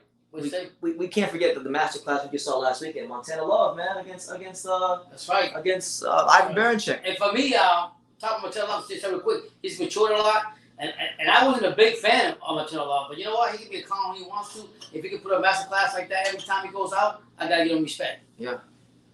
Kryptonic. Yeah. Kryptonic Production says, I'm tapping in from London. Shout out to all my brethren all around London, the whole of London, the whole of UK. Thank you for being here. God bless you guys. Hit that like button. Subscribe. Thank you so much. Now, it is worth noting, I'll give you guys an early programming reminder. The biggest live of the month will be September the 25th as Anthony Joshua takes on Alexander Usyk. So make sure y'all don't make no plans. September the 25th. It's going to be a big fight. September the 25th is going to be crazy fight. Yeah, I mean, that's big for the UK, big for Joshua. Just big for the heavyweight division in general. Yeah, exactly. Usyk coming to prove himself. To me, I don't think Usyk is still a cruiserweight. I mean, that's him. He says Adrian Granados is getting sent to hell again within 5 rounds. What do you mean again? He's only been stopped once his entire career. He's just saying, like, you know, you're gonna. I mean, the only worst defeat that I've seen for Granados was Garcia. I'll be honest with you, but I don't think so. This guy's been around for a reason. Really, honestly, I look at him. Out of all he got, I think he's got about 8 or 9 losses. To me, only like 3 of them are legit. Yeah, which is Garcia, Porter, and maybe, and even the third one is debatable. Maybe Frankie Diaz, Frankie Gomez, I should say, Frankie Gomez. You know, shout out to my main man, my guy, Major Key Boxing, Glenn Avery. What's up, Major Key? Hope we're doing good, champ. Make sure y'all go subscribe and tap in with Major Key Boxing. He got it going on. Don't be twisted. He's doing his thing. Yeah, he's getting his interviews and shout out to him. You know, good guy. Let's see what they're talking about right now on the DAZN podcast. I actually have no clue what fight is next. I don't know which fight is next. It's gonna be I'm telling you, Conor Benn and is it Conor Benn? No, the place looks like it's filling up pretty good. It's still an exciting fight, though. When you knock somebody out like Sammy Vargas in the first round, you're not very excited. Yeah, he's exciting. He has a lot to learn yet. Disrespectful now is so great that he's certainly proven. I'm not taking nothing from the zone. He's got from home, Ben, UK fighters and everything. What is it? But not once to see They did earlier. You did? When you were outside, they did. They got a company man right here. To see him in a hard fight where I love Billy. You'll get really far. He is a company man. Well, how would you define that, brother? Company man? Company man. He's yes man? He says what's best. He says he says and does what's best for the company at all times. Never the truth. I mean, I remember when I like Billy though. When Callum Smith beat John Ryder, he was talking about Callum Smith beat John Ryder easily. I'm like, what are you talking about? Yeah. What are you talking about, Tony? I love Tony. He's a fellow. He's a fellow Evertonian like me. That's so I love Tony. Everton, that's right. Andy, you are leaving us now to join Mike Costello in the commentary box for this one. Let's hand you over to your MC, Mr. David. Here's David Diamante. So I think it's time. Let's see. Is it time? Leeds, England. It's now time for the WBA Continental. Let's go! Let's go! It's that time. Chicago Vice up, baby. Oh, I'm waiting for it. Let's get this done. Let's do it. right, so here he comes. Here he comes. Yeah. Here he comes. Adrian Granados, one of Adrian Granados, one of boxing true warriors. He's been in there with the best. He's mixed in with the best in the world. You know, he's always been a fighter that's been a hard luck fighter and against all odds fighter. And I'll tell you right now, I'm looking at his body language right now. He looks freaking focused. That boy looks focused. Yeah. Right now. Come on, AG. El Tigre Puñeta. Woo! This is Adrian Granados' first fight in England. He's fought all over the world. You know, his biggest win was in Canada against Amir Mom all those years ago. You gotta respect him. He's had a lot of setbacks coming back and canceling the fight and all this other stuff, and he's still here. He's fucking still here, Puñeta. He's still here. Hey, you gotta fucking yell my ear up, man. I'm sorry. Jesus Christ. Go, Granados. Yeah, shout out there. Here we are, man. Here we are. It's the one we're waiting for. Chicago, baby. I got Granados tonight, baby. And now, set to make history. I respect him too, though. Where's Harold at? He's gonna come out the Dangerous. That's how Dangerous. Yeah. The radio song. He does? He does all the time? Yeah. His daddy's going to that song.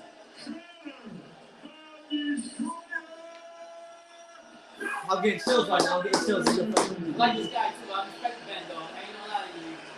Good guy coming out from the state, but I gotta go with I gotta go for now.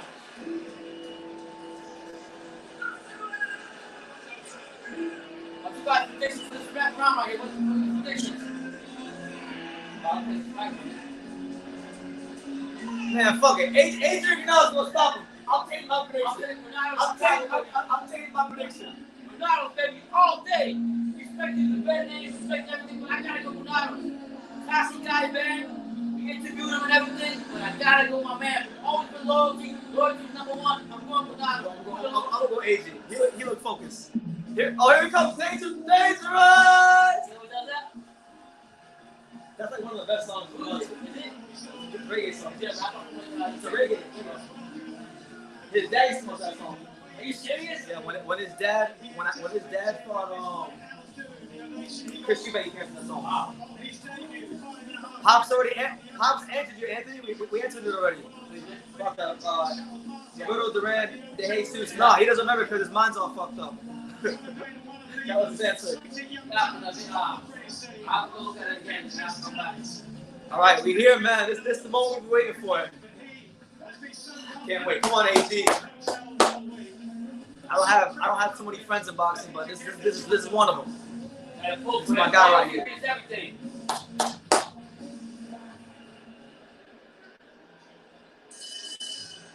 Ladies and gentlemen, from Leeds, Yorkshire, What's the England. prediction, man?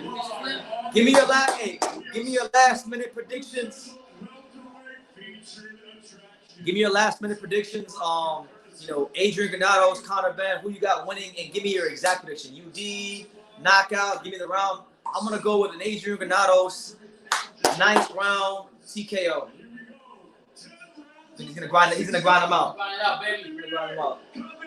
But if he don't knock him out, he's getting robbed. You gotta come here and do something quick. You gotta make a statement. You gotta hit and don't get hit, move around. I remember when this fight first got signed a couple months ago, and I talked to Adrian on the phone, and he felt I never heard him so confident in my life. Yeah. So we're gonna see why he was so confident. Yeah. Introducing your three judges scoring this contest. Let's go, baby. Hit that like money if you had it. Shout out to Ben. Shout out to Granados. May the both have the best health up in this fight. And let's enjoy the fight. But I'm taking Granados, a blue collar worker. Make sure y'all smash that like button. Thomas Perez says, man, I'm glad you didn't leave the game, BT. I'm happy to see you back and Pop's having a great time. Respect. Yes, sir. Always do. Thank you, Thomas. It's great to be bless, back. man. From the four corners of the world. The fight. Of the world. The four corners of this ring here. This is it. This is it. The time has come. Fight starts now. There you go. Here we go.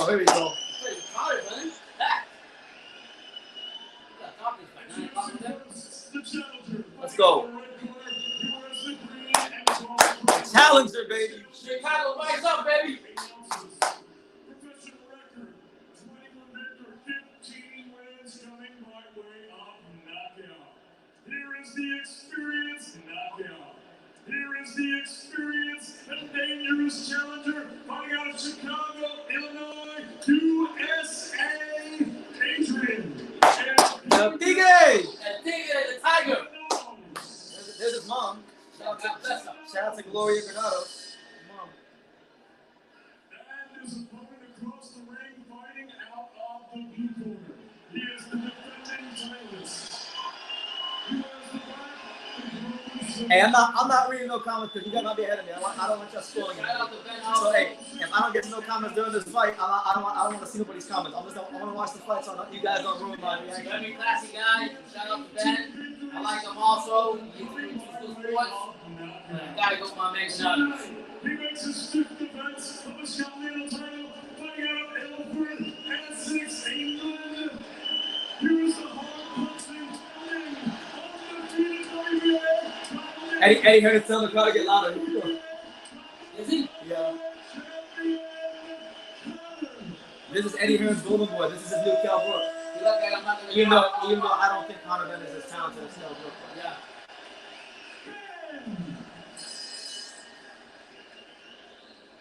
Five for this one, I think. It's gonna be five for this. Adrian's already right there, right waiting for him, right in the center of the ring. It's gonna be five for here. Make sure y'all smash that like button, subscribe. We here, man. We're here. This to me, this is the real main event. No Right, disrespect to right. Warrington, that's a cool little fight, but this is the main event right here. It's a big thing for Ben to come up and be in a straight fight like this, and it's also a big fight for Granados to show that hey, I'm still here, I'm not going nowhere. Good luck to both fighters. Health is the most important thing. I like both fighters, but I gotta go with Granados. The two men prowling around the ring, showing just how keen they are to get on with it here this evening. What a showcase for Conor Benn. There we go. To build Sorry, sign. Use the distance, don't sit there and get too much. I hope we don't get hit too much today. There we go. He better have that defense on point. All right, so Adrian Granados, Conor Benn, round one. Let's see what Conor Benn's bringing to that table. Let's see what Granados has left in the tank. Adrian Granados in the green trunks, Conor in the right. Conor Benn shoots a right hand and falls short. Again, another one. Adrian Granados using them legs right now.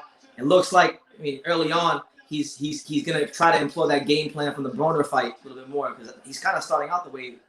Yeah. Yeah, he's jabbing. He's on his toes. You don't really see Adrian Granados in the face of Conor Benn. Yeah. So And the best thing is that he doesn't stand and fight with Ben. You know what I mean? Conor Benn just misses the right hand and Adrian Granados makes him miss. A couple times already. There you go. Good left hook there by Conor Benn. There you go. Good right hand from Adrian Granados. I'm turning on the volume for the fight because the volume's a bit ahead of what's actually happening on the screen. Conor Benn's just winging these shots. Missing a lot too. He's missing a lot. I think there's a lot of nervousness too. Well, hey, he's coming off a big performance against Samuel Vargas, so obviously, man, he's missing a lot. He's throwing hard too.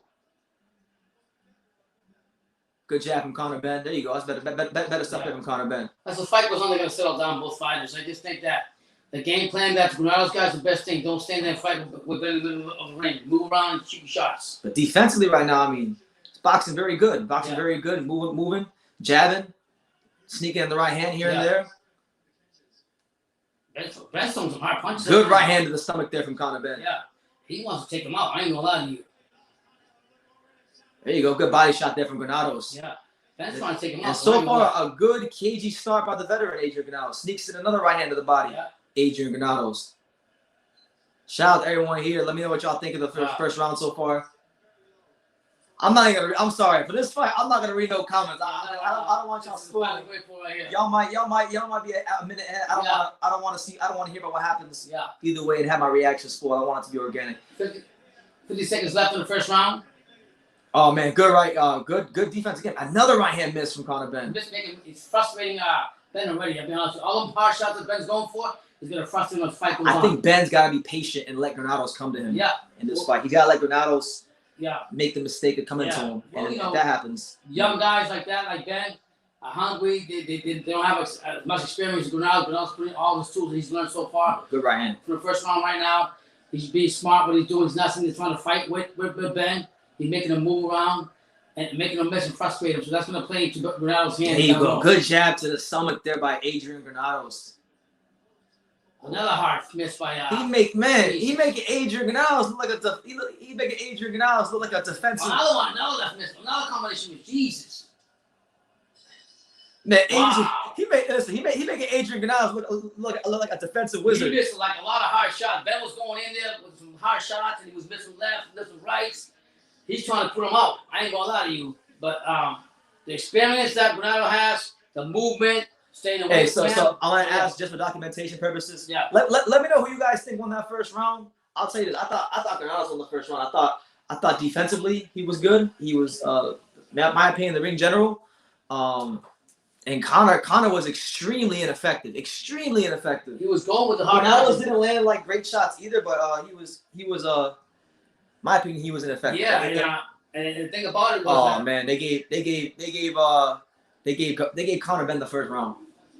Well, I mean, I don't think he won the first round. It was ineffective. He didn't land. He barely landed anything. He threw a lot of hard shots, man-go punches, and he was missing left, right, and everything. I clearly missed a lot of shots, but hey, you know what? We'll see what happens. Adrian was sneaking in some good shots of his own, along with the defense. So I thought he fought a more complete round. But we'll see what happens in round 2.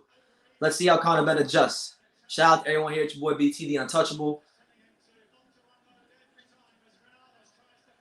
There you go. Good defense there by Conor Benn. Makes Granados miss about 2 or 3 punches. Jab to the stomach there from Granados. There you go. Lands a good grazing left hook by Granados. But it's followed up by a good right hand from Conor Benn. There you go. It's going to be a war. Nice shot. Granados has to make sure he doesn't square up in front of Conor Benn. I was tell you, you can't stay in the middle of the fight with him. You can't fight with him. He can fight with him. He can't square up with him. Right. He square up, he'll get clipped. You got to move his movement. Keep his movement and get out the way. Don't stand there with him. That's not a knockdown. Okay, that's a slip. Okay, thank God. I thought that was a knockdown. I'm like, they're not gonna call that. That would have been BS. They would have called that. No, Granados sneaks in another right hand, and Adrian Granados is fighting a good, intelligent veteran fight right now. You got to keep moving though. He can't stay in there. I'm telling you. There you go. Good little body shot from Conor Benn. Granados sneaks in a jab to the stomach. Conor Benn. Ben doubling up on the jab, just falling short. Misses another right hand. As the fight goes on, it's going to frustrate. Good right hand from Ben. Ben, I think the punch that Ben needs to land on, one punch he's thrown that's been really good for him so far has been that right hand to the stomach. He's thrown it twice and landed it twice with pretty good success. So if I'm Conor Benn, I'm looking to throw that right hand to the stomach. There it is again. See, there you go. Good right hand from Conor Benn to the stomach. Adrian Granados pressing forward. Trying to push Conor Benn back, and there you go. Sneaks in a good little left hook. Okay. There you go. Oh, is it 10 rounds? I thought it was 12. Oh, it said it was 12. Oh, shit. Oh, my. On Boxing, I said the shit was 12. Oh, my God. Fucking Eddie Hearn, man. It said it was 12 on Boxing. Oh, my God. Conor Benn misses an overhand right by an inch. That would have sent Granados to the hospital if he landed that. I'm trying to tell you. Ben's trying to make a statement. The more the fight goes on, the advantage goes to Granados. Man, Granados is doing a good job of breaking it. So he's feinting him, and Ben's biting on the feints. Yeah. Oh, good right hand from Adrian Granados. 30 seconds left in the round. 30 seconds left here, round 2. Conor Benn feinting and fighting a patient fight, moving his head up the center line. But I'll be honest, man, I think Adrian Granados, the old dog, is teaching the young dog some tricks. He's moving around. He's not staying stationary where Ben can. The only thing is, he's not like, I don't think his punches are having much of an effect on Conor. It's okay. Keeps him moving and gets a point, so we want. Oh my God, big right hand from Conor Benn. Good round from both fighters. I think. Listen, man, y'all might think I'm being honest. I got Adrian Granados.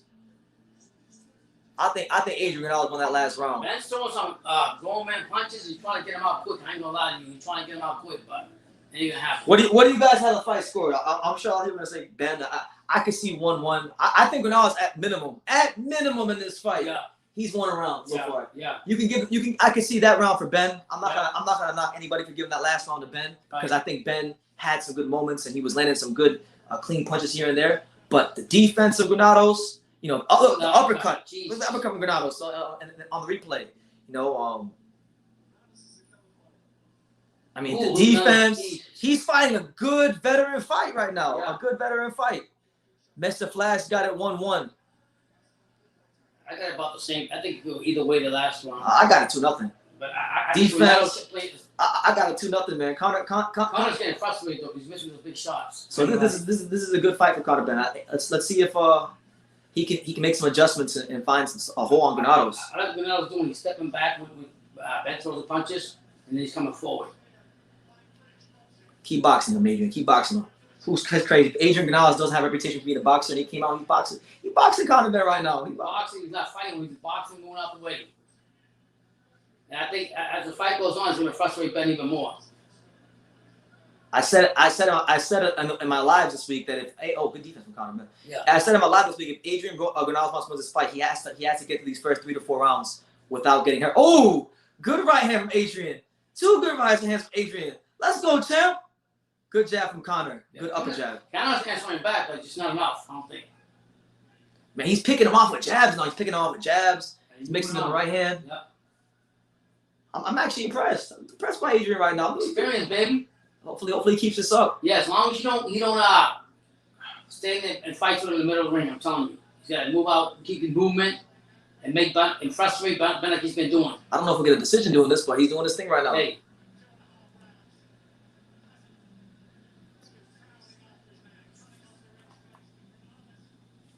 There you go.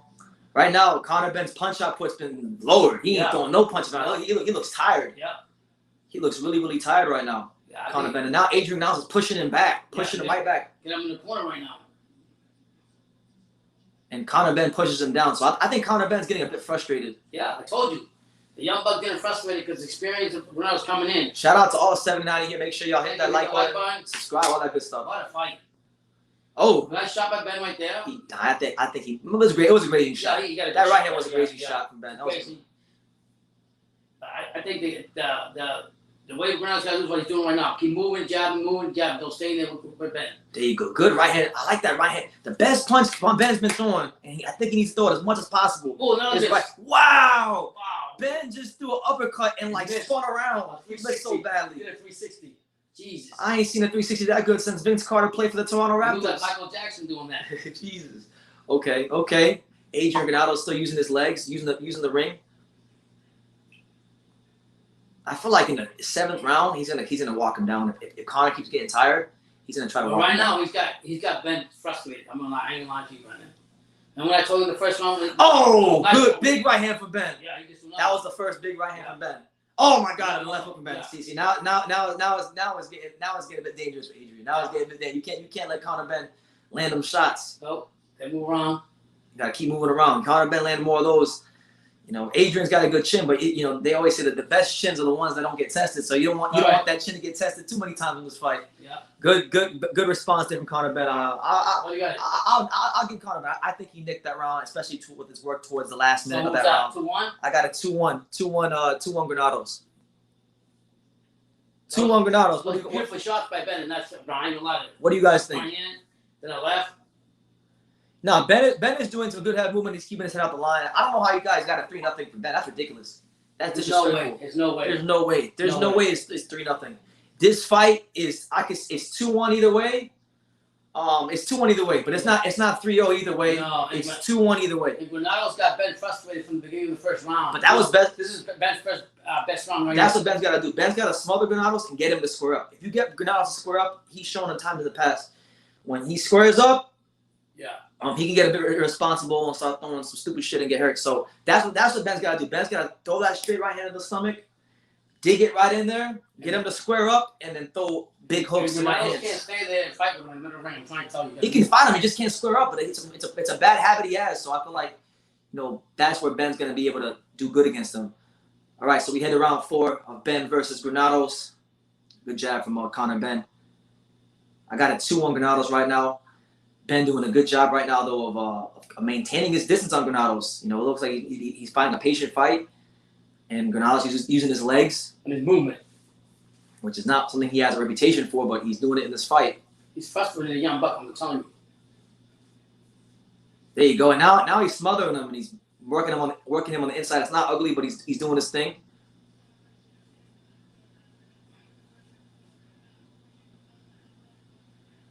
Oh, Wow. good left hook from Conor Benn, but a good left hook from Granados. Now, if we go by CompuBox, they say that Jesus. Ben has landed 8 more punches, No. power punches than Granados on a higher clip. Oh, fuck. I don't know how that's possible, but okay. You know, God bless CompuBox. Good jab from Adrian Granados. There you go. Granados jabs to the stomach. Ben stalking Adrian Granados, looking for the big shots. Throws a right hand that gets blocked by Granados. Ties him up. All right. Referee separates them after the tying up. 1 minute and 35 seconds left here, round number 4. Conor Benn stalking Granados some more. I like. He looks a lot more loose now. Ben. He's feinting. He's getting his distance and stuff. I feel like he's settling into a good rhythm. But Adrian Granados still doing good things. You know, jabbing into the stomach. Just overshot the right hand there. Adrian Granados. Oh, a grazing left hook there from Conor Benn. Misses another left hook. Oh, and then lands another left hook. Now Adrian's getting hit too much now for my liking. Yeah, he's getting hit too much right now. Good right hand from Conor Benn. Come on, Adrian. Come on, AG. I think Conor's winning this round right now. Yeah. Conor Benn is winning this round right now. Yeah, he is. Oh, body shot, left hook to the head. I'm trying to finish him off. But now I can't sit there and stand and fight with him. I'm trying to tell you.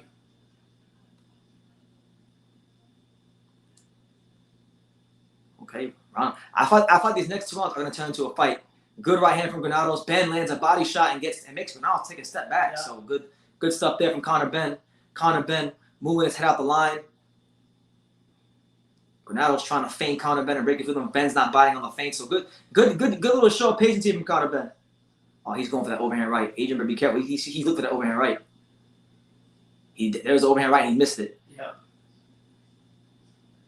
There you go. Good right hand to the stomach. Oh man, 2 big body shots from Conor Benn. Yeah.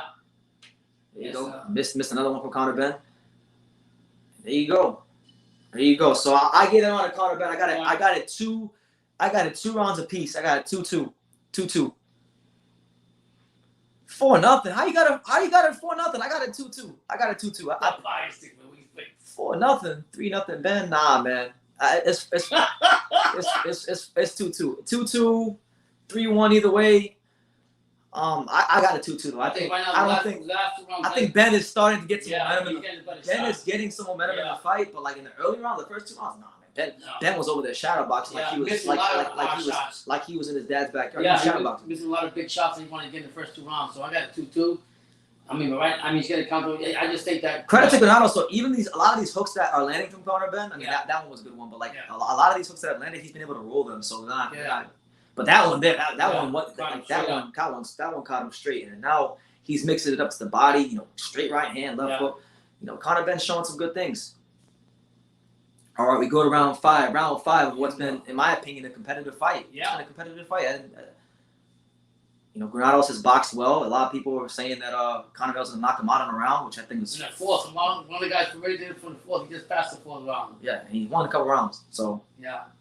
But honestly, I'll tell you this. I don't think... Right now, with the way he's boxing, even though I think it's close, I don't think the judges are going to have it close. No. Because I can't hear the crowd because I turned the volume down, but like... Oh, good right hand from Conor Benn. Yeah. You got to get out them damn ropes. Yeah. Oh, there you go. Good left hook from Adrian Granados. Finally. Got to answer with some more. Finally. Got to answer with some more. You can't just stay there, move around. Ben's got comfortable, though, I think. He's getting comfortable because Granados not moving enough. Come on, Granados. There you go. Good right hand from Granados. There you go. A right hand to the stomach. Yep.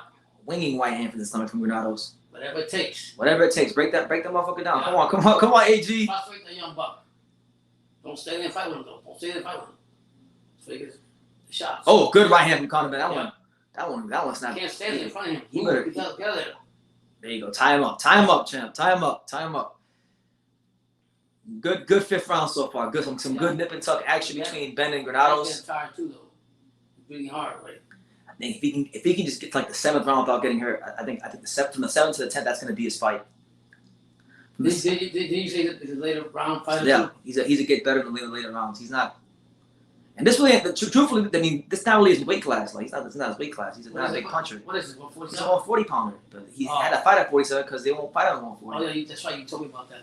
Good defense with Adrian. He made Conor Benn miss like 4 punches. Yeah, you did tell me that he had to move up because nobody wants to fight on 140. Good jab from Granados. Another jab from Granados. That snapping Conor Benn's head back. Here we go. This is his fight right here. Yeah. This is his fight. The dirty grind thing. Grind him out. Push him against the ropes. Yeah. Hold him up. Amir mom his ass. Come on. Yeah. Come on, Granados. Come on. You didn't come all the way from Chicago to sleep. I respect Ben. Conor Benn still stalking. He's getting comfortable. Adrian Granados. Ben's getting comfortable. Missing another right hand. Jesus. Missing. Tell me he wants to hurt. There you go. That's his punch right there. The straight right hand to the stomach. That's the punch. That's the money punch of Conor Benn. He throw that one out, he'll have more chance to hurt Adrian Granados. Go down there again, Conor. Go down there again. 42 seconds left in the body punches landed. The comedy box got Conor Benn up by a lot. I don't see it like that. Maybe in body punch, I'll give him that, but like I don't think like no, not like that, man. I don't think so. Not that bad. There's a good body punch there by Conor Benn. Come on, man. I don't know why they fucking UK channel want to dick ride their fighters. I fucking hate them. There you go. Adrian Granados using his legs right now. Lands a grazing shot that's partially blocked by Conor Benn, but landed as well. 10 seconds left here in round 5. Oh man. Adrian Granados lands a right hand and knocks Conor Benn off balance, but it wasn't a punch that hurt him. Yeah. Good round. Good round. I'll be honest, that was a tough round. That's a swing. Wow. Like many times in the Granados, you get a lot of swing rounds. Yeah. I thought Granados won that round. Ben was missing a lot. I got it 4-2 Granados. A lot of y'all got 4-2 or 3-2? Oh no, I had a 3. No, I know 3-2. 3-2. I got a 3-2. I got a 3-2 Granados. 3-2 Granados. I can see 3-2 Ben, but it's a close fight.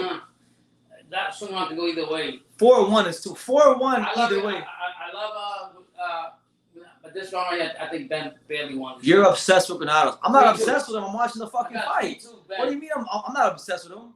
3-2. I got a 3-2 Ben. You're biased towards Granados. I'm not being biased towards Granados. He's fighting a good fight. Ben has got comfortable and he's going to the body a lot. I got a 3-2 Ben. But I think I'm not being biased. Ben is doing some great body work. He's doing some great body work. I'm acknowledging what he's doing. But here we go. But I think it could be 3-2 either way. Yeah. It's a swing round. Some rounds will be swing rounds. But not 4-0, no fucking 4-1, whatever they got it. There goes Granados. Granados goes to the flurry, misses like 5 of those 7 punches. But he landed two little solid punches there in that flurry. There it goes. Here you go. Conor Benn stalking Granados again. Again, 2 jabs. Good jab from Ben and then shoots a straight right hand down to the stomach. There you go, Conor Benn. Oh. Oh my God. Adrian Granados, he's rolling these shots. Ben is landing, but Granados is doing some good work defensively as well. In pockets of this fight. He's got to answer, though. Come on, Granados. Got to jab and move, Granados. Don't stand in front of Like, look, Tony Bell, you fucking company, man. 5-0? It ain't no 5-0 fight. I told you. It ain't no 5-0 fight, Tony. You want Sucking dick. good double jab. One good jab from Conor, and then the other one missed. And then Adrian Granados kind of like taunts him a little bit. He's talking some shit to him right now. And Ben stalking him, doing more stalking. Shout out to all 119 of you here. If you're new to the channel, subscribe, hit that like. It's a good fight, though. I ain't gonna lie to you. It's a very entertaining fight. There you go. I'm not watching no commentary either. So. Yeah, as the round goes on, I see Ben getting comfortable. I ain't gonna lie, but I think smart move by Granados, holding on, pushing it back. Don't let Bennett get comfortable. There you go. Good left foot from Conor Benn. Okay. There you go. That right hand, listen, the best punch he has to me this fight has been the straight right to the stomach. Who, Ben? Yeah, I love when he throws that straight right hand to the stomach. It's been his best punch to me. One of his best punches to me. Good right hand from Conor Benn. Left foot blocked by Granados from Conor Benn. Then he just like kind of like runs in and smothers him, and now he's trying to push him back and make it a dog fight. That's what you gotta do. Make it a dog fight. I think this is the plan all along. I think round 6. You've always said that. His punch output's gonna get a little bit higher as the fight goes on. I think, okay, Ben ties him up. Conor Benn tying Granados up. I think Ben's winning this round though. Yeah. I think Ben is winning this round. Adrian using his legs again. Ben stalking him and making him fall short. Good defense there by Conor Benn. Good distance management by Conor Benn. Yeah. But good defense again by Granados. He's gonna miss on the big shots. There you go. Good body shot from Conor Benn. 29 seconds left here around number 6. Right hand to the stomach, left hand, left hook up top by Conor Benn. Come on, Granados. That's the combination, Granados. Ben's got to feel like he got comfortable. 18 seconds. 18 seconds. I'll be honest. What was that one guy's name? Who was the last guy he fought? Jason or Jose Sanchez?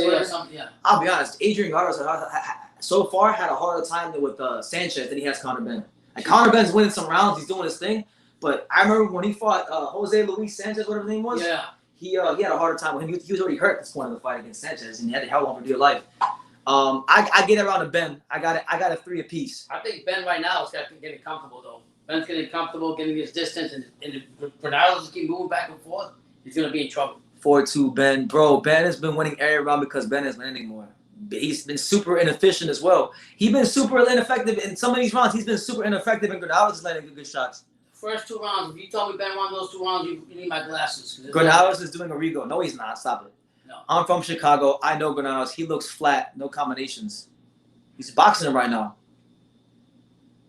He's rolling a lot of these punches. Some of these punches that you guys are probably counting, a lot of these, some of these punches that Ben is landing that the commentators are telling you are landing. Because I don't know what they're saying, but I already know based on the Tony Bellew scorecard that they're probably telling you that every time he fucking loads with a left hook, that is landing. And a lot of these punches, they're getting right there, and he's turning his shoulder, he's slipping off, blocking him with the gloves. I think it's an even fight, but I could see 4-2 to Conor Benn. I'm not gonna get mad if you got a 4-2 score. If you got a 5-0 or you're blind. 5-1 or 6-0, that's ridiculous. That's bias. That's bias. Because the first 2 rounds, good right hand from Conor Benn. The first 2 rounds, Ben wasn't doing nothing, missing a lot of grown man punches. All right, so Conor Benn. There you go. Adrian Granados lands up. He lands 2 uppercuts right there. Throws 2 uppercuts and lands both of them. Ben's running back too, though. Damn. Conor Benn just threw Adrian Granados to the floor. Granados gets up. The referee tells Conor Benn to chill out. Conor Benn, I see him breathing a little heavy over there. I'm getting tired. I see him breathing a little bit heavy over there. Yeah. I see him taking some deep breaths. Yeah. You did say that's why this is a 10-rounder, not the 12 that it said on Boxing. Fuck. You always say that, Ben. There you go. Granados lands a good jab, and then Ben makes a miss and rolls out and gets the fight back to the center of the ring. Throws a right hand. Granados blocks it. Ben. There you go. Good stuff there from Ben. Granados. I don't see Ben doing nothing right now. He's not really doing a whole lot right now. He's making a miss here and there, but he's starting to look a little bit flat, Conor. Yeah. Like he's starting to look a bit flat. There you go. Ben ties him up. Granados closes the gap, and Ben ties him up immediately. That boy, I'm telling you, he's getting tired. He's probably winning the fight in the judges' scorecard, but he's getting tired. He's tying him up. He don't even want he don't even want to work on the inside now. He's tying him up. Granados got to get him off. He got to punch him and get him off of him. Yeah. Because Ben's gonna time up. Anytime he closes the gap, especially now, Ben is gonna time up because Ben hasn't been in a fight like this probably since he fought Cedric Pinoy. There's a test fight right here for him. Believe it or not. How you want to look at it? Fighting Granados is up. Granados is literally doing the drills at the gym where you circle the ring, and Ben is just standing looking at it, waiting for him to come to him. And he's frustrating him too. Believe it or not. All that. Good body shot again from Ben. From what Granados is doing is frustrating him a lot. Believe it or not. 55 seconds left here, round 7. Damn right. Come on, making a miss is frustrating. He's making a miss a lot. Good defense there by Conor Benn. There you go. Conor Benn made Adrian Granados miss like 3 punches there. Yeah. But then Granados makes him miss another right hand. Man, been missing the right hands the whole fight. Connor's getting all frustrated, talking about, "Oh, come fight me." Adrian Granados is taunting the hell out of him right now, clowning him. Yeah. Clowning. Frustrating a young buck. That's what he's doing. He's an experience. Look at that. Oh shit! Good body shot there by Conor Benn. He's frustrating Ben, believe it or not. But Granados got to get it going. There you go. Granados closes the gap and throws some combinations. Nothing big is landing, but some of these shots are getting the way in there. Conor Benn closing the gap. Okay. Yeah, I don't think Granados is gonna get a decision fight like this. I'll be honest with you. He ain't gonna get a decision, but he's making. I thought he won that round though. Yeah. I thought he won that round. If he keeps frustrating Ben like he's doing, you never know. I thought he won that round. This is great. Come on, Granados. My Come on, man. Yeah, Granados is willing some of his punches, but still Ben is like, yeah. I mean, I'm not being biased. He's winning these rounds. I got a 4-3, but 4-3 either way. 4-3, 5-2, like 4-3 for Ben or like 5-2 Ben or I don't think Granados is up 5-2 or I can see a 4-3 either way. I'm not mad either way. I think Conor Benn has missed a lot of punches. A lot of you guys are probably watching this fight with the commentating. I don't hear what the zone is saying, so I'm just watching the punches land and not land. And Ben is missing a lot. And now he's getting pissed because Granados isn't fighting him the way he wants him to fight. So that means Adrian being the ring general. If a guy gets frustrated because you're not fighting him the way you want to fight, that means the other guy's the ring general. We go to round 8, the championship round, so to speak. Here comes Conor Benn. Conor Benn. There you go. Good. There you go. Oh, jab. Adrian Granados with a jab right to the head. Conor Benn misses another right hand. Ben blocks the jab of Granados. Ben trying to find Adrian Granados. Granados is boxing. A lot of y'all see. I don't understand some boxing fans. Some of y'all get mad and say Adrian Granados is a flat-footed Mexican warrior and all this nonsense. Then when he boxes them, you all say he's running. So but you can't please boxing fans. I think he's boxing a good fight. He's not gonna get a decision fighting this way. I know that much. He's not gonna get a decision. But he's doing his thing. He's doing his thing right now. Conor Benn trying to close the gap on Adrian Granados. Good right hand from Conor Benn. Granados falls short with the jab. Ben. Good distance management there by Ben. Ben shoots a double jab right hand and misses all of them. There you go. That one might have snuck its way in. That right hand from Conor Benn. That one might have snuck its way in. That right hand from Conor Benn. See, 90 seconds left here, round number 8. Good jab from Conor Benn. That one got Adrian's attention. There you go. Another up jab by Conor Benn. Conor Benn fighting. Even though I think he's missing a lot and this fight is close, I think Conor Benn's he's fighting a good fight. He's fighting a good fight. Still needs some work though. Still has a lot to work on, but there you go. Conor Benn can't close the gap. He's not closing the gap with Adrian Granados. 1 minute here left in the 8th round.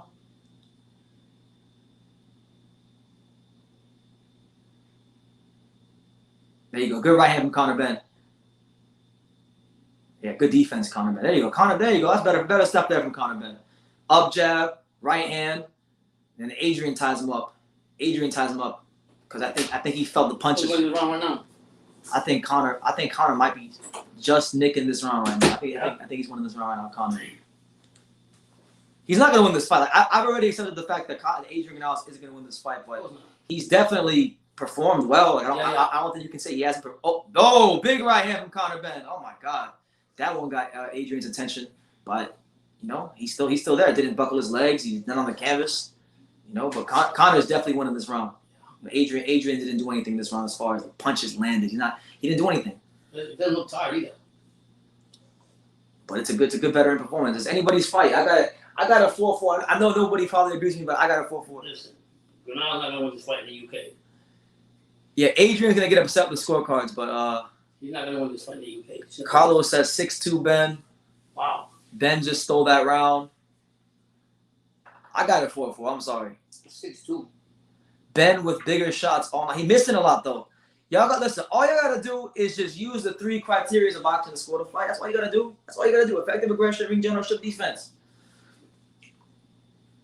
Even in the rounds where Conor Benn's landing a lot of punches, not a lot of punches, but where he's landing punches, he's inefficient as hell. He's super inefficient in a lot of these rounds. So that's what's making these rounds close. He's not gonna get the call. But Adrian, I already know Adrian's not gonna get a decision. So there's no sense in me getting worked up.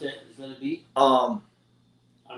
I think. Listen, the thing is, I'm not gonna call this robbery. I think Conor Benn could be legitimately winning this fight. Yeah. But I don't have it that way. I got a 4-4. I can see it. I'm not gonna say 4-4. I got a 4-4. I can see a 5-3. I can see it. The 5-3 Ben, I think. I think 5-3 would be legit. All right, we go to round 9. Let's see if Conor Benn can close the show since he's up by so many points. Since he's up by so many points and he's blowing Adrian Granados up. Let's see if Conor Benn can actually close the show. If he can find his straight right hand, which hasn't been almost a whole fight. He's landed like one straight right hand the whole fight. Yeah, he's landed one straight right hand the whole fight. He's trying to hurt. Look, Adrian Granados is fucking boxing southpaw like he's Terrence Crawford. Look at this shit. And knock out Granados, but they can't do it. Bro, Adrian Granados is boxing southpaw. He on his Terrence Crawford shit right now.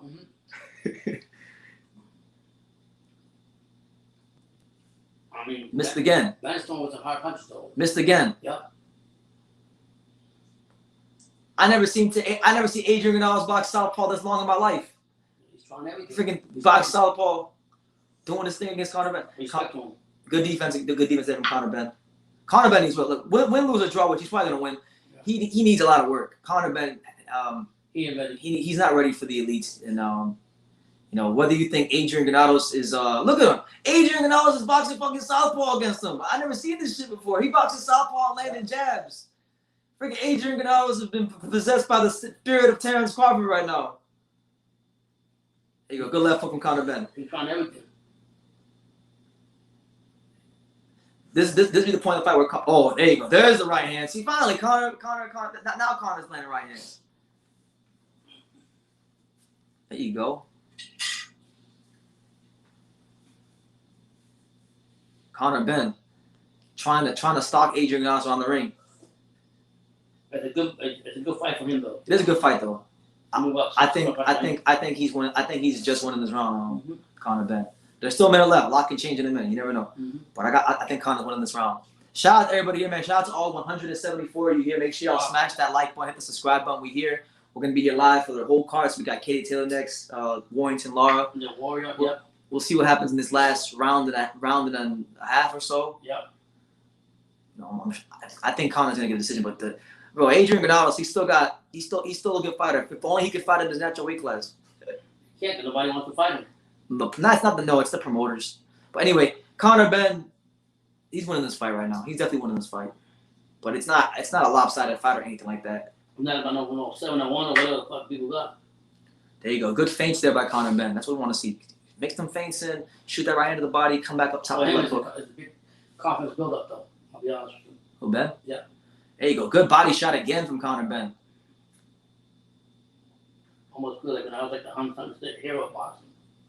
All right, so he's raising his hands at the end round. So I think Adrian thinks he's winning these rounds. He's not winning these rounds. He's not winning all these rounds like he thinks he is. But I've got Conor Benn up 5-4. I got Conor Benn winning 5-4.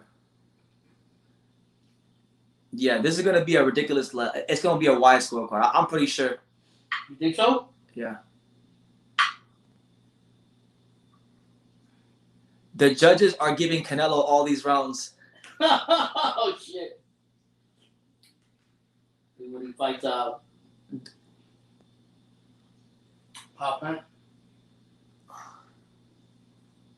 He's fighting southpaw because he's desperate. Well, he was landing jabs with that southpaw stance. He's desperate. I think you want to change the game. I feel like he's fighting southpaw because he's comfortable because Conor Benn can't land a straight right hand to save his life. Missing all night. He's landing a lot of body shots. He's landing the right hand to the stomach when he throws it, but he's not. No. He's not dominating the fight like you guys are saying. No. I think it's a close fight. Close fight. He's not dominating, but he's doing his thing. But again, I expect my perception to be different because I literally don't know what the hell Sky Sports is saying. I'm just watching the punches land and who's won and who's doing what in the ring. So I don't like listening to their commentators. Dick right in my life. All right, the 10th and final round because Eddie Hearn wasn't confident putting Conor Benn there for 12 rounds with Granados. He got on that Adrian Broner shit. There you go. Good right hand from Adrian Granados. And then a jab. Another jab from Granados. Benn lands a good left hook. Oh, good right hand from Adrian Granados. Countered the shit out of Benn. Benn's getting him too, brother. No, Benn's getting him too, but that was good. That was a good counter right hand from Adrian Granados. There you go. Benn closing that gap with that jab. Oh, good right hand from Benn. That looked like it landed, but then I think Granados kind of rolled it. Yeah. There you go. Jab, right hand, body shot.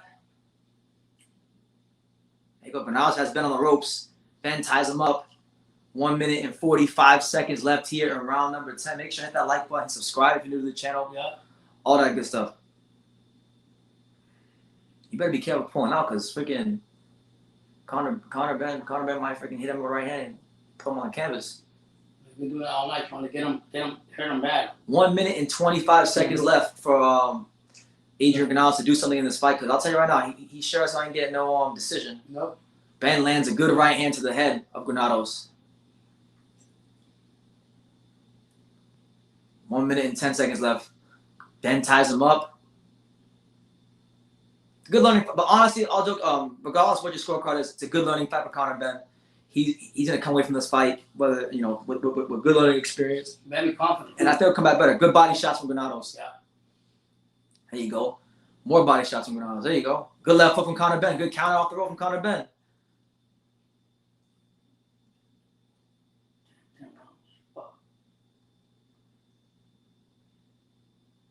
There you go. Another body shot from Granados. Ben throws him off of him. Ben looking visibly frustrated. You know, whether you think he's winning this fight by a lot, you can tell Ben's looking visibly frustrated. Throws a right hand throws a big right hand that lands on Adrian Granados. Now Adrian's taunting Conor Benn, and he's literally like he's running from him, and then he's waving to the crowd, and then he lands a right hand, and then a left hook, and then Ben lands a left hook, and then Ben lands another left hook, and then oh my God, it's the best changes in the fight so far. Conor Benn, oh my God. Conor Benn's like going nuts. But he knocked him out though, like he said he was. He didn't knock him out. Nope. He didn't knock him out. Adrian Granados is clowning Conor Benn. Yeah. And hey, the fight goes 10 rounds. I thought Conor Benn. I scored it 6 rounds to 4 for Conor Benn. But I thought it was a close fight. I thought Conor Benn won. I'm not gonna sit here and cry robbery if Adrian loses. But he didn't dominate him. Hell no, he didn't dominate. He definitely didn't dominate him. He got a lot more to learn. And this is a big step up fight for him, and confidence will go up, of course. And shout out to Granados too. Shit, man. Let me see. Oh shit, the stream went out. Let me see. The stream went out. Shout out to everyone here, man. Ben looks frustrated. How Granados is telling him Ben took his soul, bro. Stop it, bro. Conor Benn was bitching and moaning in the 8th round, saying, "Come fight me in the middle. Come fight me in the middle of the ring because I can't cut the ring off." Really dominate the fight. Fuck out of here. You can't say he took the soul. Sorry to tell you. You can't say he took his soul. If he took his soul, what he would have did was he would have did what he did to Samuel Vargas. He would have treated him like Samuel Vargas. He took Samuel Vargas' soul. He didn't take Adrian Granados' soul. He took Samuel Vargas' soul. Different fighter. You know, everybody. It makes me laugh. Like I'm not gonna. Like, Conor Benn won the fight. Yeah. Did some good things in the ring. I'm not hating on him, but he didn't dominate the fight. People always criticize Adrian Granados and they say, "Oh, he's a flat-footed Mexican boxer and he sucks," right? So then he fights Conor Benn, who just knocked out Samuel Vargas in a round. Dangerous, one of the most explosive young welterweights out there. And he couldn't even do it. And he couldn't even do it, you know, and making him miss a whole bunch of straight right hands the whole night. And now y'all want to say he's running. I mean, he wouldn't run. Listen, he wouldn't run if Conor Benn could cut the ring off. You could easily say, okay, he's running. Ben fought a good fight, but he didn't dominate. He won the fight. He won the fight. Mean, when I was giving him a good fight and everything, but you can't. Hold on. Here's the decision. It's gonna be Conor Benn. I don't think he's getting a decision. Adrian looks like he's gonna get a decision. He's not getting a decision. But I'll tell you right now, if Adrian do get a decision, I'm gonna go nuts. Yeah. He knows he's not getting it. I can't. 190. He's not getting it. Why? Why it's still 99-91. 99-91. Yeah, he's not getting it. He's not getting it.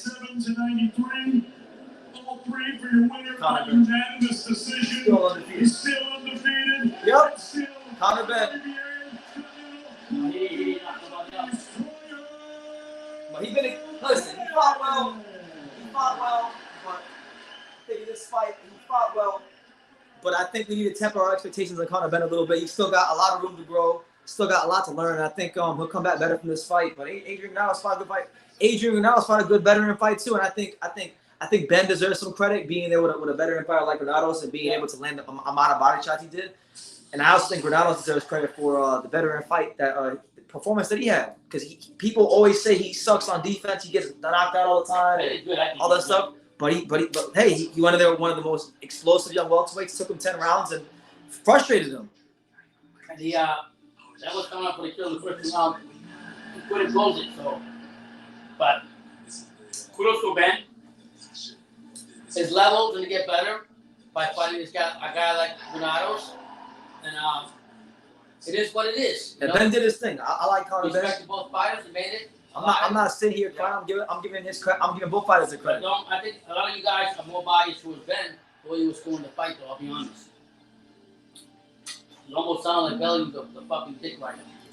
Yeah, Conor Benn's not ready for the elites. You know, Adrian Granados is a good, gatekeeper at welterweight, and it was going to gauge his level. And based on him not being able to cut the ring off, because a lot of y'all were disrespecting Granados, saying that he's going to knock him out in a round, 2 rounds, 3 rounds. He couldn't fucking cut the ring off. And respect to Granados. Frustrated, crying. Fighting a weight class that he doesn't fight. Shout out to him, man. I mean, but that's not taking away nothing from Ben's victory. He won clean square, but he's got a lot to learn. He ain't ready for the big 140 pounders. I'm telling you right now. I didn't know. I knew for a fact that Granados didn't have a chance to we said that decision. I was telling you guys that. I was telling you guys that like in the 6th round. I thought the fight was close, but I know for a fact it ain't gonna be close to them damn scorecards. He was gonna have to do more, and he didn't do it. So that's on him. You know, he fought the game plan that he wanted to fight. And I can't really feel bad for him. He knew what he was up against. But I thought Conor Benn won 6-4. Here's Conor Benn right now. 10 rounds at times. Oh, it was very frustrating. I mean, Conor Benn said it was frustrating. Trucks, and it's going to be a great fight for the fans, and he was on his bike the whole fight. So, I was ready to go toe to toe and let him have it. But I had to hunt him down, which is what I've done. When a Mexican don't want to engage, you can half dig. Want to engage. You can half dig. Tony, just want to bring you in for a moment. Was he harder to hit clean than you'd anticipated he would be? Was he harder to hit clean than you anticipated he would be? Yeah, I mean, around, and then when you're watching him in his videos of his fights, he normally comes in and engages, but he just totally was negative tonight, unfortunately. So it didn't make for a great fight, but it was a great learning fight for Conor. It was a second or third fight for Conor. It's a second or third world-class opponent he's been in with. It's a great learning fight. He won every round of the fight, so, he just moves on from here and he just keeps learning. And Conor, I know it's been a frustrating 5 weeks for you, but what do you want to say to the Leeds fans? Some reception you've got here tonight. Leeds, it feels support. Amazing. Honestly, I've never had a welcome like it. I mean, wow. Eddie, I need to headline here, mate. Wow. Eddie, I need to headline here, mate. I need to headline here. We need to make that happen. Not an easy 10 rounds for him tonight, but got the job done. There have been talks about the Adrian Granados fight at the end of the year. Is he ready for something like that, do you think? Perfect fight for him. He'll be frustrated because he wanted to come out and do his normal destruction job. It doesn't always work like that. Sometimes people like Granados feel the power early, just come to survive. Conor was wild out early, just come to survive. Conor was wild early on, took him a couple of rounds to settle down. He needs to do rounds. There's nothing wrong with that. Granados is an experienced fighter. That was a solid 10 rounds in the bank. And now we move on for a big fight in December. Well, congratulations, Conor. We'll let you get back to the dressing room and enjoy the rest of the night. Thanks very much. Thank you. All right, so there you have it, man.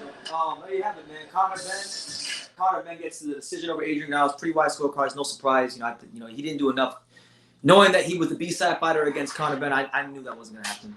But to sit here and say that 6-0 or whatever. That it was. Listen, man. Listen. Conor Benn got exposed this fight. I know he won, but he got exposed. He's not ready for the elites. He got exposed for the level he's at. There was a lot of hype about him because of what he did against Samuel Vargas, and rightfully so. He stopped him in a round, looked great, but his level was shown tonight, and it was shown that he still has a long way to go before we talk about him with Sharon Ennis and Virgil Ortiz and Rashidi Ellis and the other young crowd welterweights. Kill like that, easy. Shout out to Conor Benn got outboxed. Honestly, I wouldn't have been. I mean, I knew it wasn't gonna be a draw, but I damn near had it a draw, so I couldn't get mad about it. Anyway, we're gonna move on to the next fight. There's no sense of crying over spilt milk. Shout out to Conor Benn and Granados for a good fight. I enjoyed it. Let's go to Jennifer Hahn and Katie Taylor. Jennifer Hahn! Solid.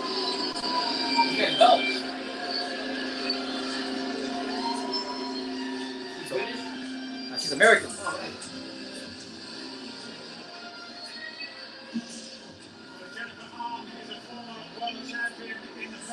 Shout out to everyone here. Make sure y'all smash that like button and subscribe button. We're here, man. We're here. It's been a good card though. This I'll say this. This has been one of the best Matchroom Boxing cards I've seen in a minute. Yeah, this is time to put it in the switch, not this one. I think I actually right here. This could be the sleeper card of the night right here.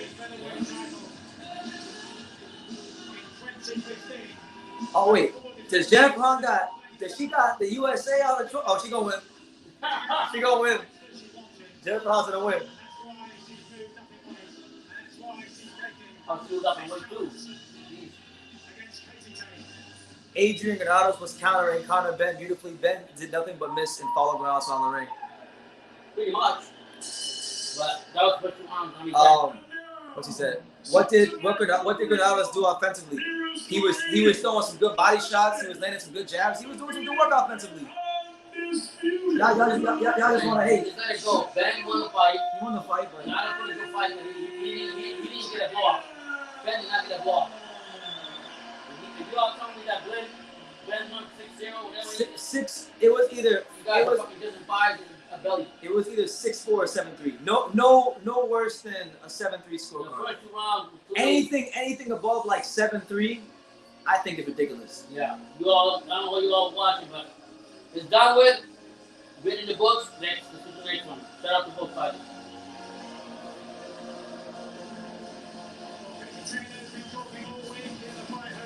All right, so here comes Katie Taylor, one of the biggest stars in women's boxing. Yes, sir.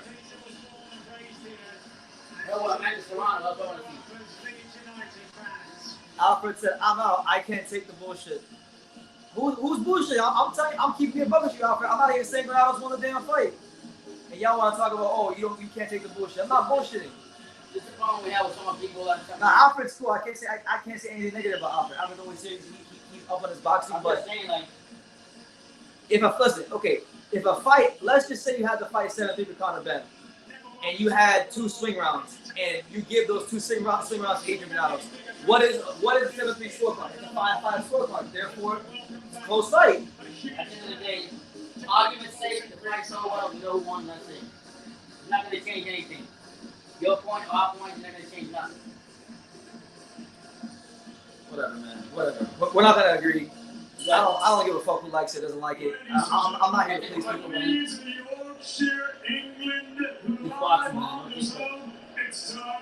Alright, so we go to Katie Taylor versus Katie Taylor versus Jennifer Hahn. You know, Katie Taylor, one of the biggest stars in women's boxing. I truthfully think this is gonna be a tough fight for her. Jennifer Hahn's no pushover. I don't know what style is Jennifer Hahn. I can't see. You seen the fight before? I've seen her fight once. She's pretty good. She's solid. I think I don't know if she's world champion now or if she was a world champion, but I know Jennifer Hahn's won something. I know she. I know her. Like I know who she is, but I'm like, okay, you're wrong though. Rewatch it. I watched it right the first time. I don't need to watch it again. I'll watch it again, but I'm gonna get to the same. I'm probably gonna get to the same. I might give Ben a round or 2 more because of the aggression and whatnot. Listen, but it like, doesn't matter. The fact of the matter is, Ben won the fight, and that's it. Stop fucking talking about the same shit. Sound like bitches. Now, if y'all, if I was sitting here saying that Adrian Granados won and this is a robbery and this is a disgrace to boxing, then you guys can check me. Yeah. You guys can more than check me because then I would be wrong. I would be absolutely wrong. Don't waste your breath with it. I don't want to continue. Let it go. These people just want to get on your skin. Shout out to my guy, Filmboy UK. God bless you, champ. Don't waste your time.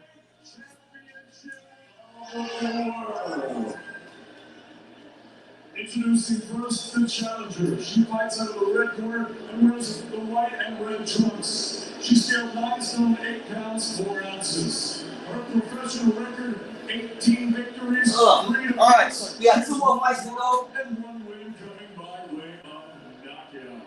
Here is the former IBF. IBF. Oh wait, featherweight. So she's moving up.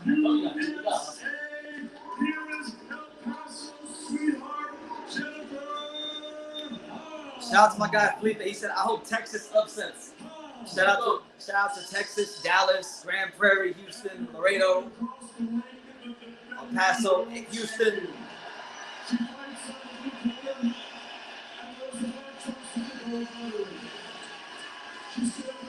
We'll see what happens. We'll see what happens with Katie Taylor. We'll see what happens. In 18 fights, her record is absolutely perfect with 18 victories tallied. She has 6 wins coming by way of knockout. Ready to pray, County Wicklow. She should have had him though. She lost. Yeah. She lost for sure. Anyway, she fights Amanda Sharon will be a big fight.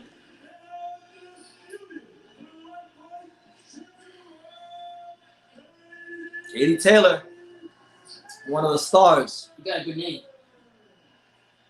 He said the key word is I hope. He said I hope.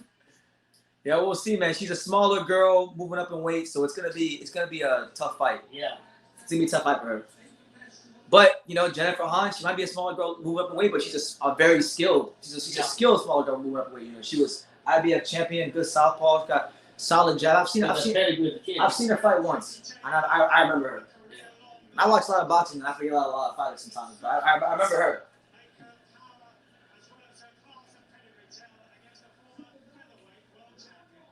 All right, so here we go. Round one. Katie Taylor versus Jennifer Hahn.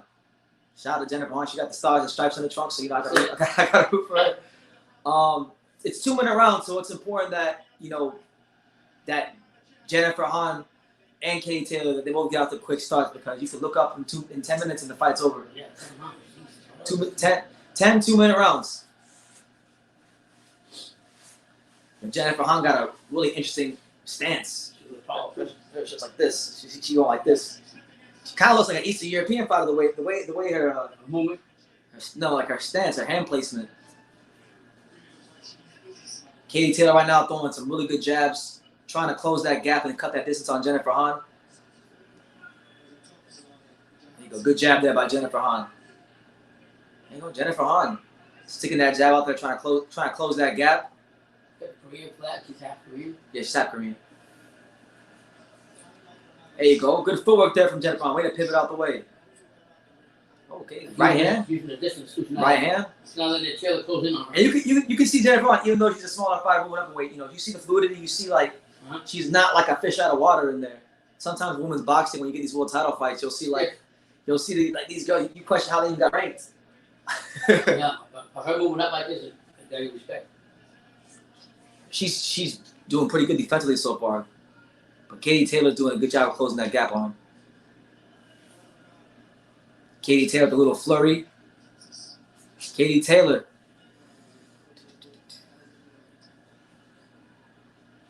I like what I'm seeing from Hahn. Hahn's varying that jab. She's going upstairs, downstairs. These are good things to continue to show Katie Taylor different looks. She moves back too. She don't stay in front of her. Like she pushes back, make this harder for Taylor. Taylor's doing a good job of when Jennifer Hahn throws that double jab, she's slipping to the outside of that jab, so it's not allowing Hahn to really establish that distance. It's really weird round. Really tough round to score. I think Katie Taylor won that first round. No, I think she just nicked that first round. What do you guys think? Who won that first round? Is Warrington Lara on this card? It is. It is, Felipe. It's the main event. Coming next. It's the main event. It's the next fight after this. This is the co-main event. So it's been a pretty good card. Maxi Hughes' fight was really good against Giovanni Straffin. All of them pretty good. Ebony Bridges' fight wasn't the worst fight I've ever seen. Granados Ben. People might criticize it. I like that fight. This fight I think will be pretty good and main event. I just think that they just mad because they thought you'd be hot bias, but you weren't. No, if I said Adrian Granados won the fight and he got robbed and went on my normal tirades that I go on when he loses fights, then that'd be biased. Yeah. But that's not what's happening. This is what it is. Who won between Adrian and Ben? I just tuned in. Conor Benn won. He won a wide decision. But I thought the fight was a little closer. But people are saying I'm being biased. But I thought Granados was making him miss a lot. But I don't really want to talk about it because it's done. History. It's history. Ben is a poor man's Porter. Who is a poor man's Ben Senior? Conor Benn. Nigel Benn. Poor man's Nigel Benn. That's a hell of a question. I don't know. I would need some time to think about that one. Round 2 of Katie Taylor versus Jennifer Hahn. Katie Taylor in there with the former IBF featherweight champion. Trying to add another good name to her resume. Yep. Make sure y'all smash that like button. Hit the subscribe button if you're new to the channel. Thank you for being here. Thank you so much.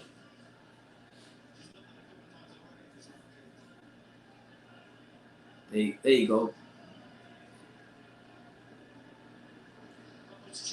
Oh!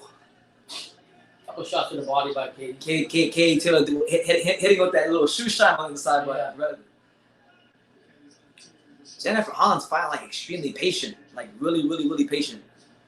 Keeping the distance too, it makes it harder for Katie. Who wins the main event, BT? I'm about to look at the odds. I have not the slightest clue. I don't know. I got Lara. I haven't thought about it.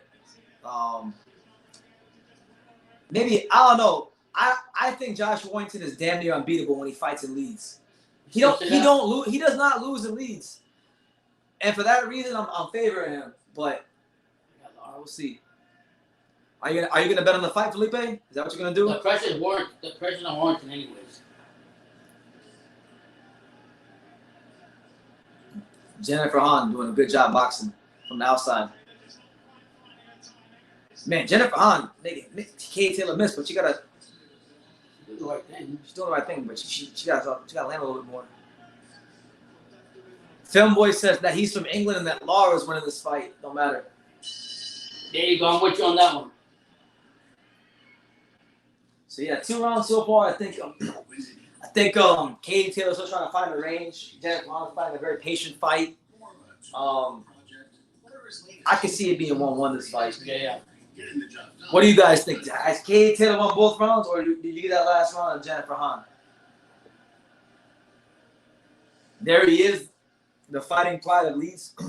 Leeds Warrior. The Leeds Warrior, Josh Warrington, trying to get back in the world title picture.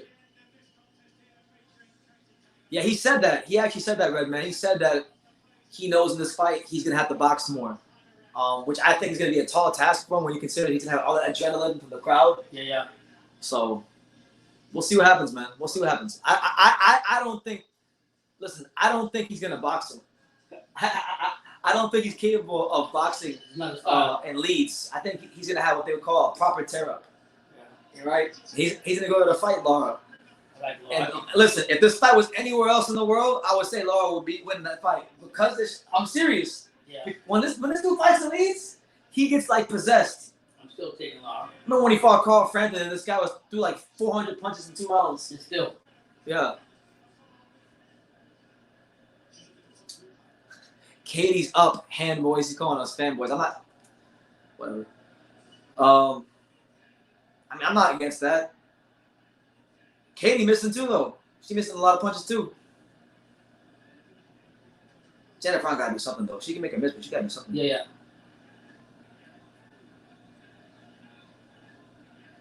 There you go. Good right hand on the inside from Katie Taylor. That's all she's doing. The hand was holding on, so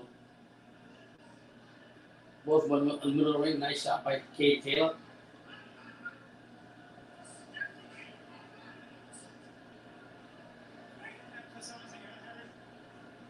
Man, Jennifer Hahn's doing like all this veteran stuff. She's like she's freaking putting a forearm on Katie Taylor's head. Now y'all talking about Granados trying to survive. Truthfully, I think Jennifer Hahn is trying to survive more. Yeah, I mean it's a new weight for her too. To keep in mind. But yeah, we're in the 3rd round. We're in the 3rd round of 10.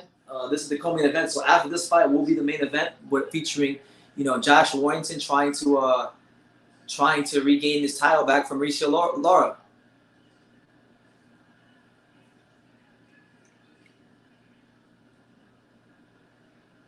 Katie Taylor making Jennifer Hahn fall short. Yeah. Doing a good job of managing that distance. Yeah, Jennifer Hahn just can't get that jab. She's pulling that jab out there, but Katie's making her miss a lot. Like a lot. Yeah. Yeah, Katie won that round. Katie clearly won that round. What do you have, 3-0? You have 3-0? I have it. I don't know. I was 2-1. I'm 2-1. There you go. That's a Oh, Jessica McCaskill. There's Jessica McCaskill. Let's see what Jessica McCaskill is gonna say. The fight looks good. Jennifer Hahn's trying to give her a little trouble, a lot of space. Katie's searching for it. She's reaching. She can't reach. She's got to keep winning, so she's got to keep her head on tight. I'm surprised by how tight really giving us some good work in there. Everybody comes to fight, and Katie likes to fight, so she's trying to do something a little different. He's here scoping. Fight, so she's trying to do something a little different. He's here scoping, Katie Taylor out, scoping both out. When you hear that song, you know people think you're going crazy. You serious? You know they fucking made it. You hear 'em? Yeah. What is that? It's a song. It's called Free from Desire. That's the first thing I told you about before. Yeah. All right, so we're here in round 4 of Jennifer Hahn versus Katie Taylor. Taylor dominating though. Freaking Katie Taylor right now, you know, she's in firm control of this fight. Jennifer Hahn can't close the gap or cut the distance. You know, Katie Taylor, Yeah. accurate punches, short punches. Oh my God, good right hand from Katie Taylor. Man, right hand, left hook. Katie Taylor's giving her that work right now. I want to see the Delphine Pursoon third fight, but they probably just robbed Delphine Pursoon again. You think so? Yeah, man. Delphine Pursoon, I feel bad for Delphine Pursoon. She did beat him, right? Like, that was a free ride for her. Like you always say, a fighter always get a free ride. Delphine Pursoon beat her clearly twice. Not like Katie Taylor. Like, I got nothing against Katie Taylor, but like Delphine Pursoon won.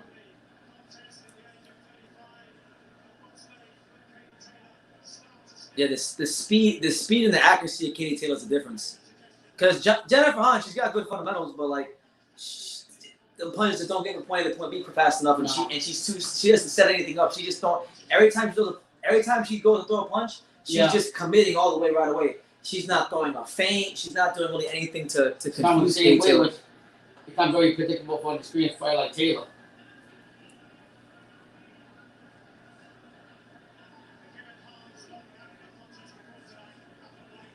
Last 20 seconds here, round 4. It's another Katie Taylor round. Yeah. She's like around. She's putting this fight in cruise control right now. She's winning this fight easy. She's controlling the fight. Because it's what you're saying. Everything's being predictable by Hahn. Hahn's not doing nothing. Hahn's not really disguising anything. She's not showing her little looks. Yeah. And when you got a fighter who's as experienced and as good as Katie Taylor, you know, and when you're a smaller fighter moving up, you got to fight a damn near perfect fight to win. And she's not doing that. There's Mauricio Lara. It looks like he stole one of the shirts from my closet. I got a shirt that looks just like that. Yeah, the blue one.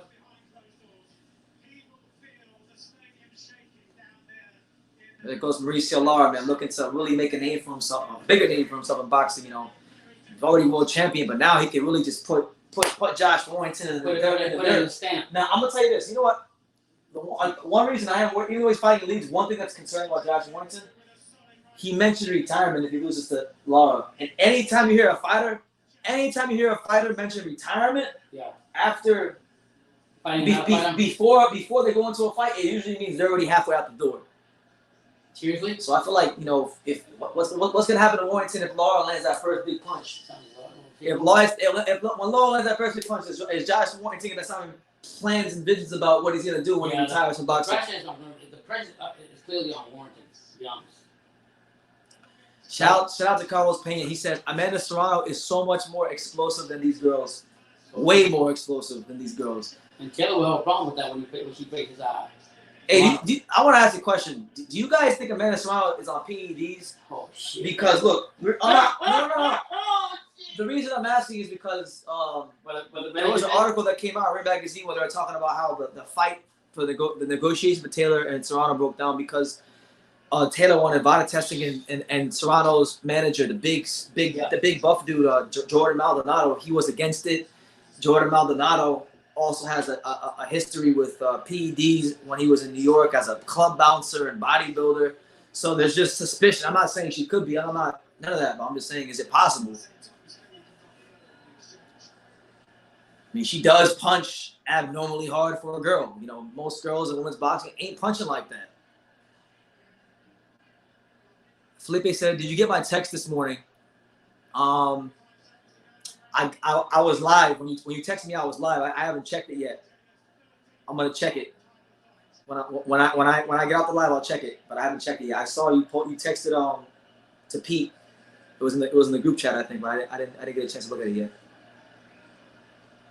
If Warrington stands and trades with Lara, then that is crazy. It is crazy. And I think because of, I don't know, man. I think Lara might knock him out. The more I'm talking about it, like the more I'm talking to you guys, and the more I'm talking about it out loud, the more I'm starting to think Lara's gonna knock the hell out of Josh Warrington.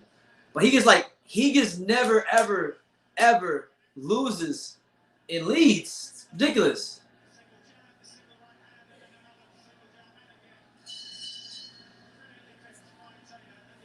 Carlos says, whoa, and Maldonado was jacked too. Yeah, it's possible. You know, there was a big story that came out where he was pretty much like verbally abusing Venezuela's opponents, calling her maricon and all these curse words in Spanish. And it was really bad from what I heard. It was a big story. It was on Ring Magazine this week. I was reading it. It was crazy. So yeah, Katie Taylor right now, for those of you tuning in, she's winning this fight easily. You know, Jennifer Hahn, she might be a good featherweight, but she needs to go back to featherweight because if this fight's not a featherweight, if she needs to go back there because this ain't it. This ain't it, champ. You know, Jennifer Hahn's a solid fighter, been a world champion, but she can't fuck with Katie Taylor, and that much is apparent right now. But yeah, shout out to everyone here. It's your boy BT, the Untouchable, True School Sports Empire. Sitting here watching boxing, enjoying my Saturday with you guys. I hope everybody's good out there. Round 6 of Katie Taylor versus Jennifer Hahn. See, right now we got 60 likes, so if you haven't smashed that like button, run it up, man. Run it up. Get it as close to 100 as possible before the main event.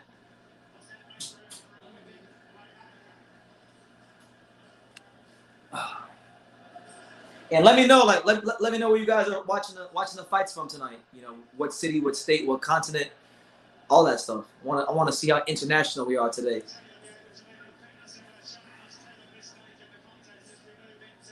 Man, this fight is getting really lopsided. This fight is super lopsided. I'm starting to kind of feel bad for Jennifer Hahn because Katie Taylor's out muscling her, out fighting her, out boxing her, out speeding her, just like out everything. No, Josh Warrington has not started. Right now, we're watching Katie Taylor versus Jennifer Hahn. We're in the 6th round of that fight. I think Warrington. There you go, Carlos. Carlos says, I think Warrington just can't box off the back foot like that, and he's going to have to go to war at some point with what's his name, Lara. And you're probably right, but. We'll see what happens. I think it'll be a good fight. I think it's gonna be a really good fight. You know, if Warrington could beat Lara, that'd be huge for his career to bounce back in a major way. And if Lara can win, what a story! You know, a guy in Lara who nobody like literally nobody knew who he was before he fought Warrington. To have 2 wins over Warrington, that would just be stupendous. That'd be a great story for boxing. Shout out to my guy Carlos Pena out there in Norristown, Pennsylvania. Shout out Pennsylvania, PA. John Scott out there in Oxford. Shout out to my man John at Oxford, UK. And there he is, the Leeds Warrior, Josh Warrington.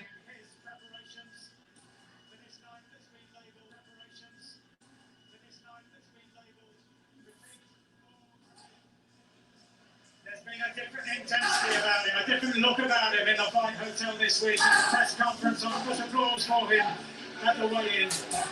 And he'll be hoping that will lift him. Yeah. And he'll be hoping that will lift him. I'm gonna go to the bathroom right quick. Good. All right. Pops, we'll talk to you guys. Yeah, right now they're just showing Josh Warrington warming up in his locker room. You know, that next fight coming up between him and Lara. I got Lara winning this fight. I don't care what Brendan says. I'm a big fan of the Warrior up in Leeds, Warrington. I just don't think. I think there's a lot of pressure on him more than it is on Lara. Here we go. 7th round. This whole fight, Taylor been controlling the fight. Nice left by Taylor.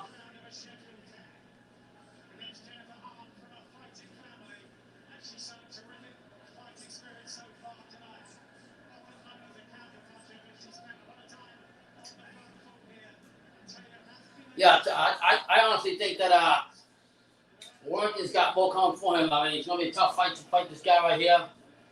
I mean, I think he took a big beating last time he fought him, and I don't think this Mexican fighter coming to the UK is gonna make a difference. I really don't.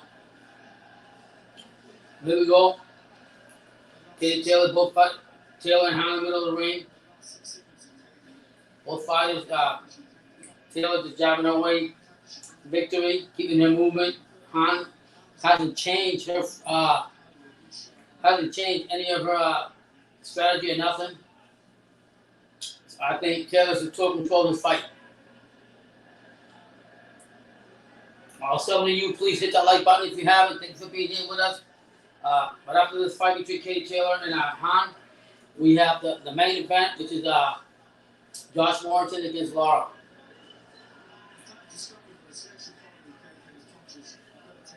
Some of you, please hit that like button. You only have 60 likes. Please get us to 65. Please continue to support the Two School Sports. And let me know what you think about the fight with Taylor and Hahn.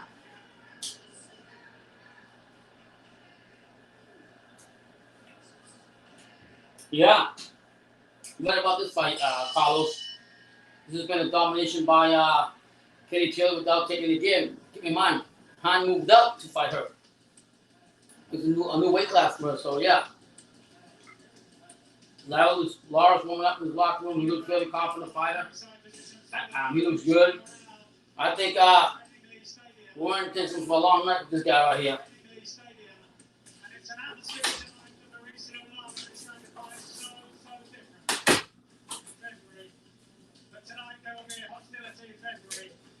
Tonight there will be a hostility that he hasn't faced, and here's Warrington now, trying to lighten the mood in his own dressing room. There's Warrington dancing in his locker room, get everybody motivated. Hopefully, Butler's right. The Leeds crowd will be behind Warrington. He'll come out and fight the Warrior. He got a lot of pressure against him. Shout out to Hyro. Hyro says, I'm one of the best middleweights in the world. I'm seeing that. Caleb Smith.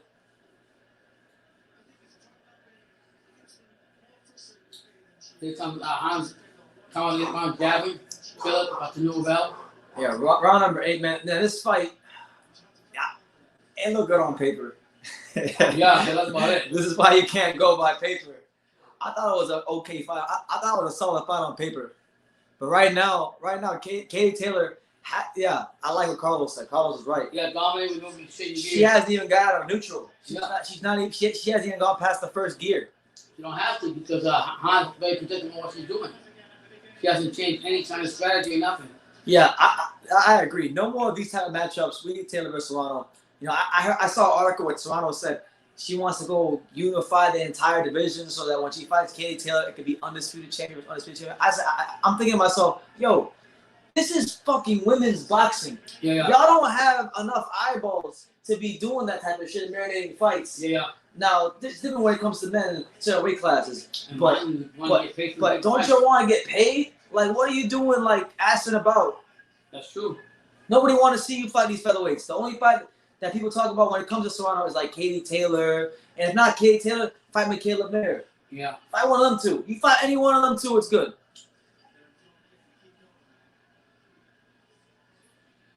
Oh, shit. That wasn't a knock. It looked like a knockdown to me, but yeah. I got to see the replay. I said it was a trip. Did the legs get tangled? Shout out to her brother. Shout out to Abraham Hahn. Abraham Hahn, her brother. I remember when he boxed Jalen Love on PBC. Yeah. And he outboxed him, but they gave it to Jalen Love. Did they? But like Abraham Hahn, I love that fight because I used to make fun of Jalen Love because he had like no experience. I'm watching this knockdown. Shout out to John Scott. I think you're right. Josh Warrington is going to fight like a man that is possessed. I got Lara. There's Ebony Bridges with another black eye. Damn. It's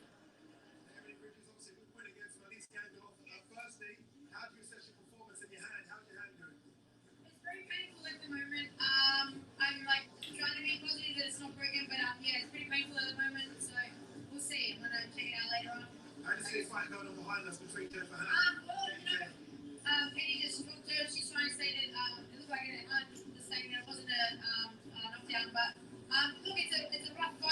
Oh man, come on, Carlos, you were doing good, man. I was really enjoying your comments until you said this shit. I can watch Ebony Bridges read a book. She's so dope. She's alright.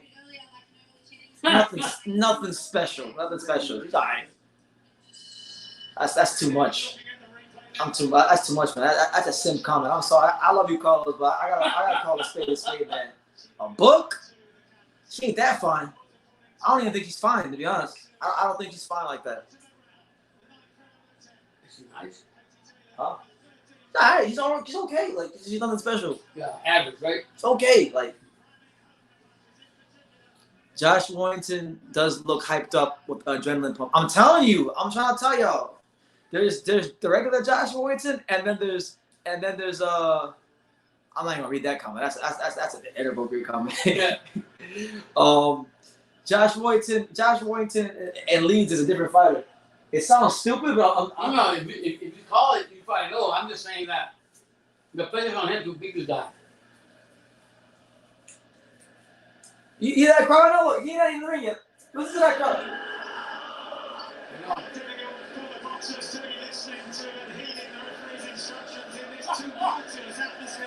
Lara coming, let's get business, guys. Right. Freaking sounds like Leeds United is playing right now. Yeah. I'm just telling you right now. Lara coming. Carlos says, huh? Simp? Ha ha ha. Hey, I call a spade a spade. I was a simp comment. About I can watch her read a book. Huh. Anyway, Warrington's gonna come in here and do his thing, but I think Lara's gonna pull him down again. We'll see, man. What's next weekend? Next week we got we're not gonna be live on the 10th because we're going to a local show, but the 11th we'll be live for Evander Holyfield versus Vitor Belfort. Wow. What do you guys think about Evander Holyfield fighting Vitor Belfort? Yeah, who is that? Sick.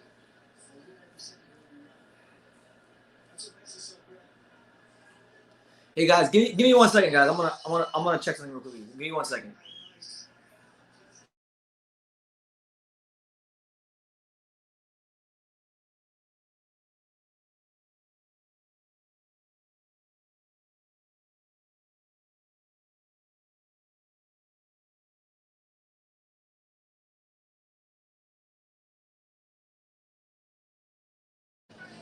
All right, I'm back. I had to check a text. But yeah, man, we're about to go to the 10th and final round, finally, of Jennifer Hahn versus Katie Taylor. It's been a very anticlimactic fight. Very nice. Wow.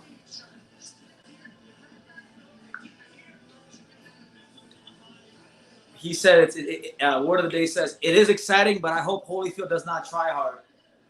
I hope he does try hard. He's in shape. I don't know about that. Man, the Holyfield gonna go in there and knock the brakes off Vitor Belfort. I hope he at least wins, because if he loses, I don't want to hear about MMA fighters say, yeah, bro, MMA fighters can box. Did you see these? Oh, please. These MMA fans have been saying MMA fighters can box. Did you see when Anderson Silva beat Julio Cesar Chavez? Holyfield is in better shape than a lot of fighters out there. Believe me. That are fighting exhibition. You know who trained Vitor Belfort for this fight, right? Who? Derek Santos. Really? Yeah. Oh wow. I still got Holyfield. Yeah, I don't know about these old guys fighting, but Evander is a hero of mine, so God bless him. Riddick Bowe and Riddick Bowe, Lamar Odom? The big fight right there. Riddick Bowe versus Lamar Odom. Yep. I think it is exhibition to entertain, keep money flowing. Holyfield looks like he might flip the script. He might. I'm telling you. He might say, yeah, well, you know, the whole big thing is I gotta hit him before he hit me. You know, my mama said, listen, I'm gonna tell you this. I love Holyfield. As long as Holyfield is like in a joking mood and doesn't think about his mama before the fight, nothing bad will happen. But if Holyfield's in that dressing room and if he thinks about his mama once, it's over. Yeah. If Holyfield hears his mother's voice in his head one time before he goes to the ring, it's courage to Vitor Belfort. Because, bro, the only person that's just as famous as Evander Holyfield is his mama. He's talking about his mama. He's talking about his mama so much that she's damn near as famous as him. Yep. God bless her. Mama said, but you gotta hit him before he hit you. He's in better shape than that. All these guys doing exhibitions, so. That's what's a lot about Holyfield. He's in great shape. He works out. He trains year round. To this day. To this very day.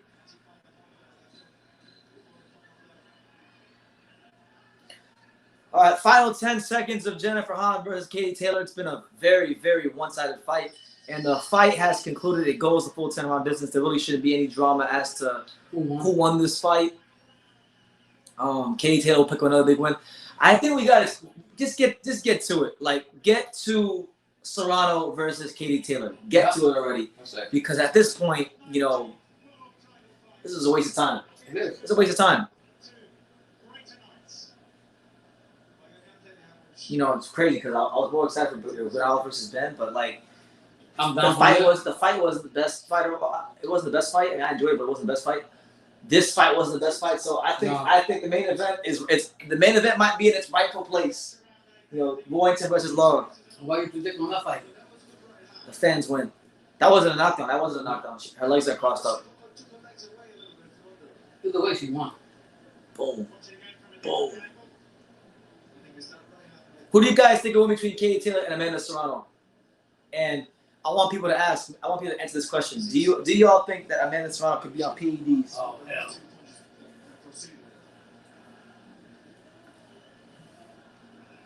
I'm gonna go with Amanda. I think she's more explosive than Katie Taylor. Yeah.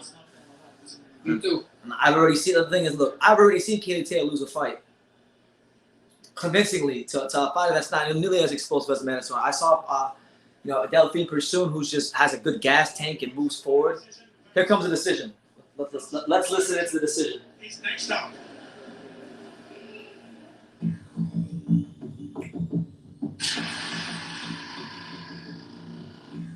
I've gotten to follow the yeah, we're going to fight, yeah, no one's going to beat me. Where's the go from here? They're going to give me a bit of a reality check. I'll take a move, really.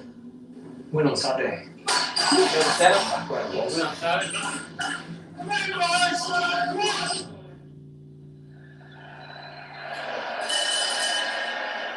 After 10 rounds of boxing here at Emerald Headingley Stadium, Leeds, England, we go to the judges' scorecards. Phil Edwards, Leszek Jankowiak, and Luigi Bolscarelli are in agreement. 100 to 89. Oh, for your winner by unanimous decision. She's still undefeated and still the undisputed lightweight champion of the world, Katie Taylor.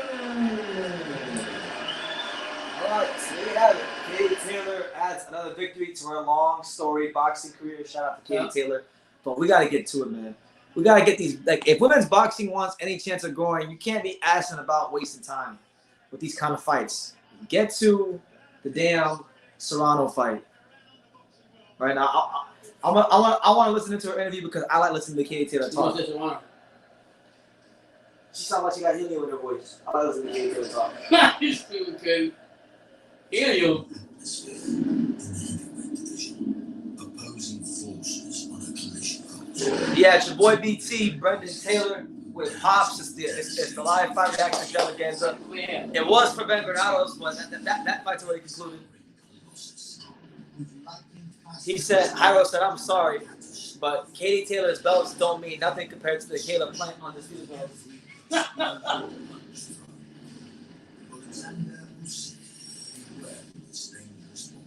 The zone fighters, that night was doomed. All of them got washed in 2019.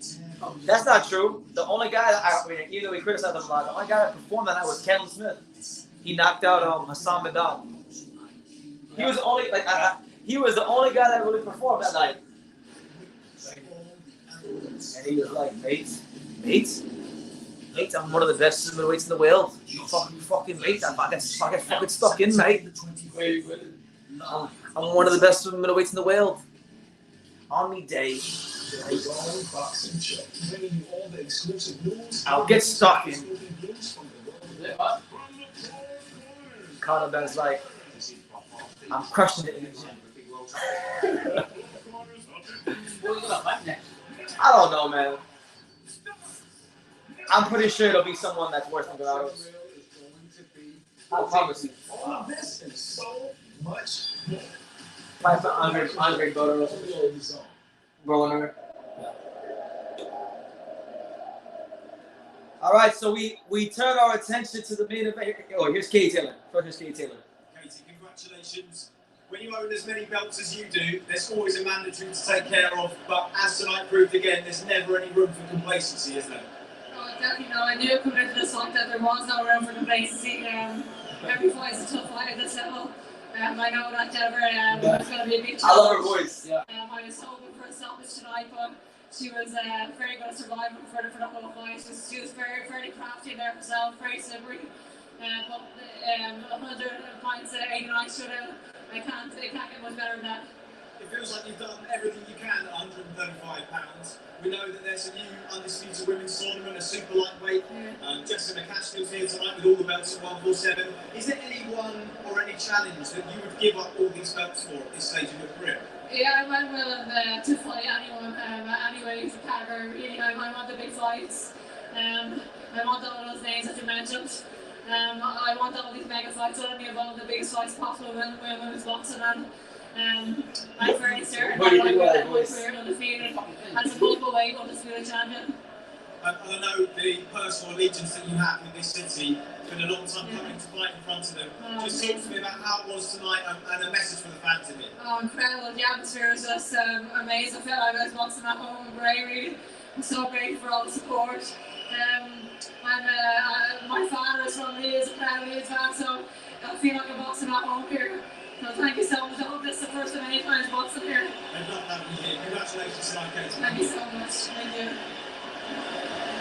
All right, here we go. There you have it. Lara, baby. Katie Taylor says she wants the big fights. Didn't name anybody by name, but says she wants the big fights. So hopefully that happens. And now you know it's getting serious now. When they start playing this British Sweet Caroline, Yeah. everybody has a freaking full thing of beer in their house. And it's probably the 4th or 5th one. So Josh Warrington versus Lara, we're moments away. Shout out to everybody and make sure y'all like that. Lara, baby.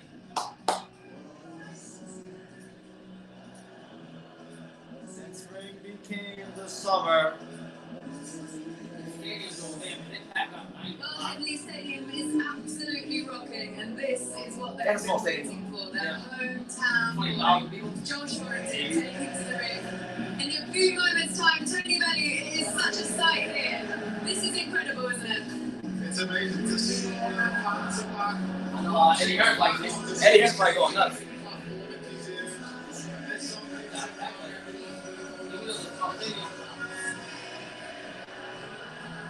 This is without doubt the biggest A full crowd with no masks. What a sight to see. Yes. Fuck the mask, man. Like Josh Taylor told me. Like Josh Taylor told my friend the night he went undisputed and I met him. Take your fucking masks off. Take that shit off, man. Yeah, Josh Taylor, yeah. This is great to see. I feel like my morale and my spirits are being lifted seeing this. Like, Right, but the people in Australia, man, they're going to a lot of shit over there. bro, thank God, man. This is what we need. This is why I love boxing. The atmospheres, the big nights, the big fights. This is what we came for. This is what we live for here, be untouchable. In fact, enjoy the fight, the camaraderie, the people, all over the world, and this excitement of boxing. What more can you ask for? Can't ask for no more. You can't ask for no more. Here we go. There he is, Josh Warrington. I'm telling you, that boy look razor focused. Come on, Lara. I like sports, though. When they play the Leeds United song, that's what's going on. You serious? Yeah. They got one of that song.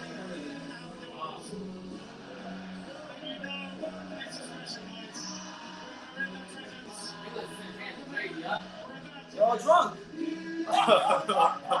They have a good time. Here we go. The Leeds thing now? I'm waiting to see what how that place is gonna go when the Leeds United song comes on. I'll tell you when it comes on. Yeah. You'll know. In fact, you'll know. Yeah. And there's Michael Buffer. He don't do none of the other fights. He do the main event. That's $3 million. Michael Buffer about to make another cool $1 million right now. Crazy.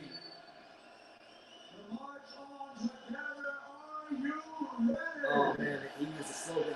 We're gonna go crazy over that. Oh, that was still today. That's what I March saw. on together. Marching on together. So drop the predictions in. Let me know what you guys think. This is gonna be crazy. I'm sorry, guys. I'm not gonna talk. I want to hit the reaction of Warrington. Oh, the challenge, right? It's crazy. The challenge is going on. Listen to this. Listen to this crowd. This crowd's gonna go crazy.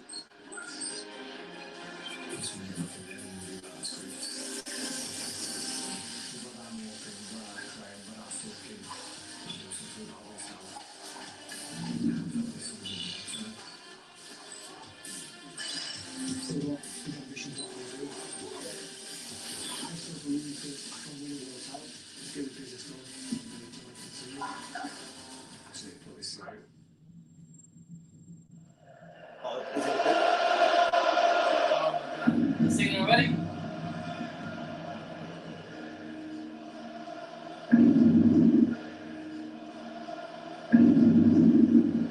Smash that like button, man.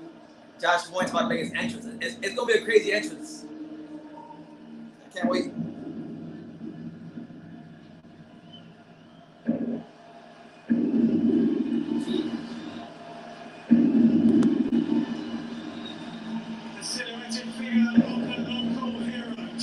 Shout out to everybody out there in the UK. Much love to all the viewers out there back in England. Here comes Josh Warrington making his way into Ellen Road. Why not?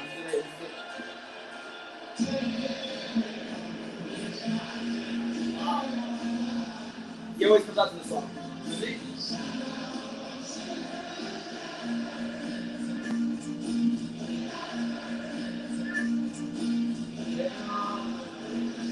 I'm not even leaving out this song. Wow, catch it.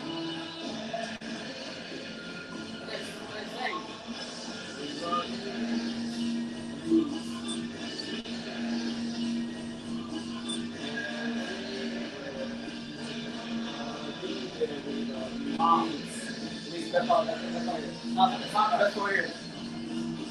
Marching on together. We're gonna see you win.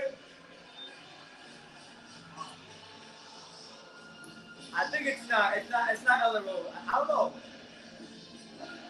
Best part, wait.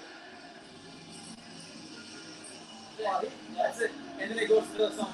He's an idiot though. The best part of the song, he didn't even run. The best part of the song is like, the best part is the song.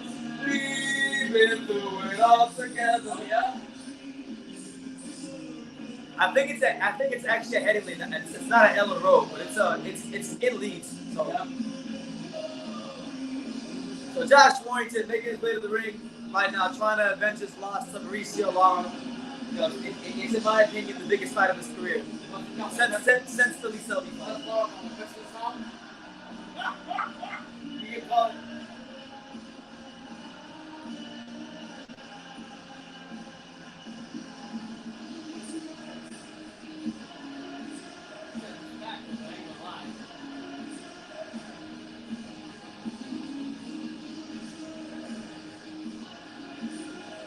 Great reception for the Leeds Warrior, Josh Warrington, as he continues making this very, very, very, very long walk to the ring. It's a long walk.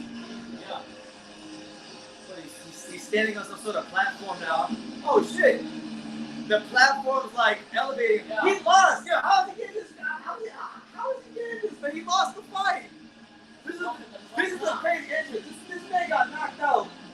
Only Eddie Hearn can do this. Yeah. Only Eddie Hearn can pull some shit like this off. When a guy loses a fight, he gets a rematch in his own town, and I didn't see some shit like this in Anthony Joshua. Yeah. Oh my God. It's a good entrance though. Yeah. Yeah. Shout out to Felipe. He said grand entrance. And by the way, Felipe, I saw your text. I love that sign. The new Canelo logo.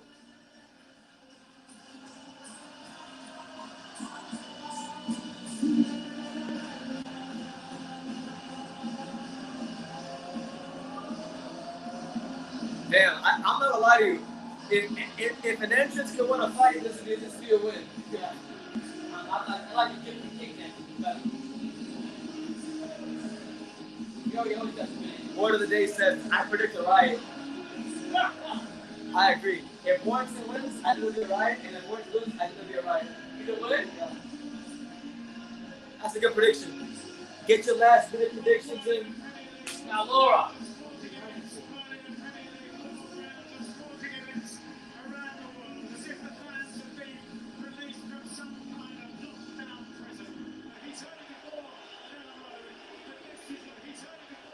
CW1983 says, great to see you and Pops back at it again. Thank you, Sharon. Thank you, God bless. Let's go. All right. Oh, man. This is like the ultimate English thing versus like the ultimate Mexican thing. Look at that sombrero. Man, Mauricio Lara look like he ain't playing. Mauricio Lara look like he about to fuck some shit up. Take the business right here. Lara taking care of business tonight. Again. Branco Lara. This is the most Mexican shit I've seen in the world. I like it, though. I like it. What's the song? It's gonna be some extra Mexican shit. You probably know it already. They call him Vicente Fernandez, probably like.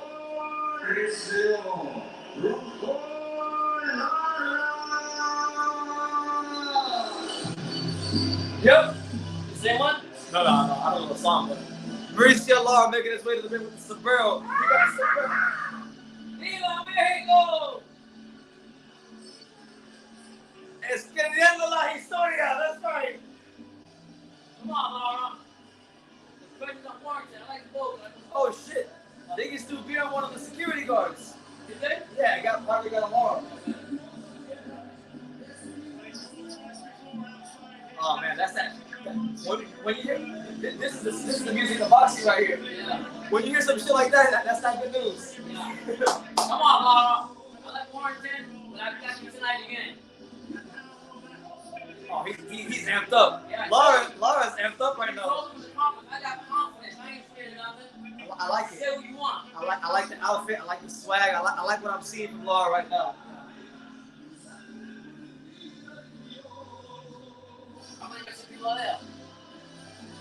At the fight? Lara and his team. Yeah, the British commentators are horrible, but it is what it is, man. You know, take it with a grain of salt. I think it's great. I truly think anybody can win this fight. I think, Warrington is. I'm telling you, Warrington in Leeds is a different fighter. You could say that all week. He's a different fighter in Leeds. But at the same time, you see Lara not afraid, looking real confident. He looks like he's going to the gym. Yeah. He looks so confident right now. You said it. You told him. I don't care what you tell me. The first comment. I don't care what you say, Warrington. Make sure y'all smash that like button. We here, man. We 3 hours in. It's the untouchable True School Sports Empire with Pops. Doing our thing. Go. And inside the ring in charge of the action at the bell. Referee action at the bell. Referee Steve Gray. And now, shout out to everybody in Mexico and England. It's another Mexico versus England fight. Everybody loves these Mexico versus England fights. And now the 20,000 plus He's probably does he look a little bit lower, like a confidence in the boy. fans here in Leeds and the millions around the world. Ladies and gentlemen, let's get ready to rumble. Let's get ready to rumble. There you go. Yeah, another million in the bank from like the buffer. You get $1 million every time? Something like that, yeah. Like he needs it. Standing with his head trainer, John O'Hagan, wearing white with blue. Official weight, The introductions are right now. professional record, 31 victories. Marking 30 victories in 31 fights. 7 wins by knockout with only 1 defeat. And tonight, Make sure y'all smash that like button, hit the subscribe button. We here. Untouchable.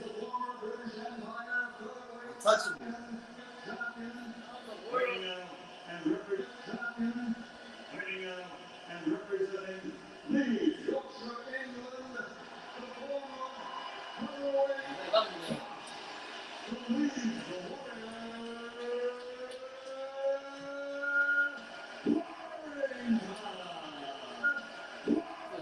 Warrior. Yeah. Shout out to my guy Shakur Marriott. He says BT, I changed my channel name. Okay. Cool.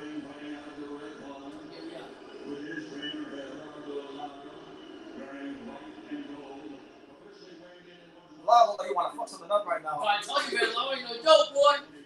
Who Felipe got in this fight? I don't know, man. We'll see what happens. Only 2 defeats over the last 2.5 years. His record is perfect. 12 fights, 12 victories, 10 wins by knockout.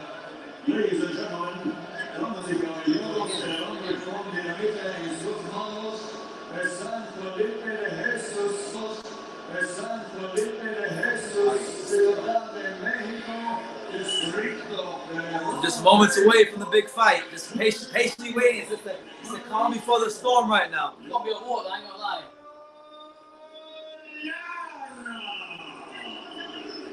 Redman says Josh is in the zone. I think they're both in the zone. Yeah, I'm telling you right now. Honestly, I'll make a prediction. I'm not gonna be the least bit surprised if this turns into the fight of the year. It's gonna be a war, I'm telling you. I got Lara. Lara told him, I ain't afraid of you. I'll beat you again. Look at both of them. Look at their face. I'm telling you, Leeds Josh Warrior is different. It's a different dog. Look at him. I got the Mexicans here. I got the Mexicans in this fight. I'm a big fan of Warrington, but I just Lara, baby. We gonna see, man. We gonna see. He got nobody there. He don't need anybody there. Confidence, baby. Confidence is the thing. The fans can't get in the ring to fight for Josh Warrington. You know, Yeah. it's only the 2 fighters. Yeah. But here we go. Round number 1. Josh Warrington versus Mauricio Lara. Round number 1. Warrington in the blue trunks, Lara in the white trunks. It's a rematch of what's a very important fight in the careers of both men. And there comes Warrington right now. Just there you go. Good right hand by Lara to the stomach. There you go. Mauricio Lara looking to really punch a hole in Josh Warrington and make his status known in the boxing world, that it wasn't a fluke, that he wasn't a one-trick pony, a one-time thing, that the stars didn't align, that he is here to stay. It's real. Josh Warrington being a lot more patient. Hey, oh, yeah. Good right hand from Josh Warrington. Oh, good little body shot there from Lara, but Warrington ties him up immediately. Yeah. Okay, first minute of the fight so far, good stuff. Yep. Warrington right now looking very calculated, trying to measure his distance. Lara looking like he's trying to chop that body up early. Yep. Oh, good right hand from Lara. Yep. Hey, ooh, Shit. Josh, what? Oh, Shit. Big left foot from Warrington, and that snaps the head back of Mauricio Lara. Yeah, wow. Oh my God, this is gonna be a great fight. Lara's gonna be patient too. Ooh. He's picking his spots. He's not just going in there throwing crazy punches. Yeah. Josh Warrington. Neither is Lara. Lara's just taking. Man, been a good fight so far. I can't wait to see how this fight develops. It's gonna be a barn burner. How is it? There you go. Good right hand from Josh Warrington. Anytime Warrington comes back, Lara answers too. Yeah, there you go. Oh, good left hook from Lara. Oh, and a big right hook from Lara, but then it's countered by a left hook from Josh Warrington. That's a hard one to score. Dang, Lara. Warrington, every time Lara gets close, run a hole. Come on. There you go. Mauricio Lara trying to chop up Josh Warrington. Warrington changing levels, trying to get the angle on Lara.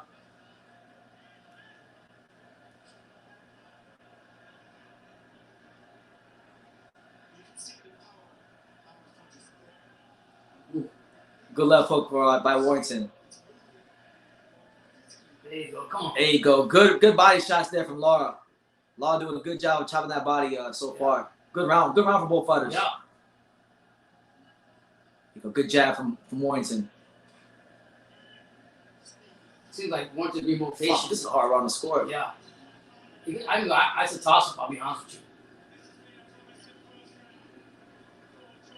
Kanan Lawrence, what's good, champ? Shout out to my boy Kanan. It's a toss up right here. His defense is better, but you can work on your defense, but not your chin. I don't even know who we get around to. That's a tough round. I said it's a toss That up. was a tough round to score. They both came out feeling us. Yeah. Who they give it to? Who you guys give the first round to? I might just give it to Lara. I might just give it to him. I like the body work. I like the body work. Yeah. But I can see Warrington winning that round. I can see either one winning that round. Yeah.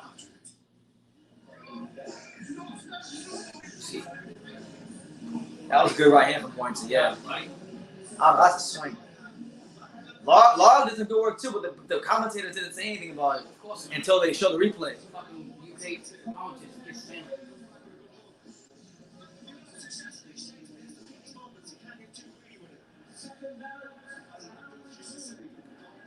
All right, so we go to round two. Round two of Warrington versus Mauricio Lara.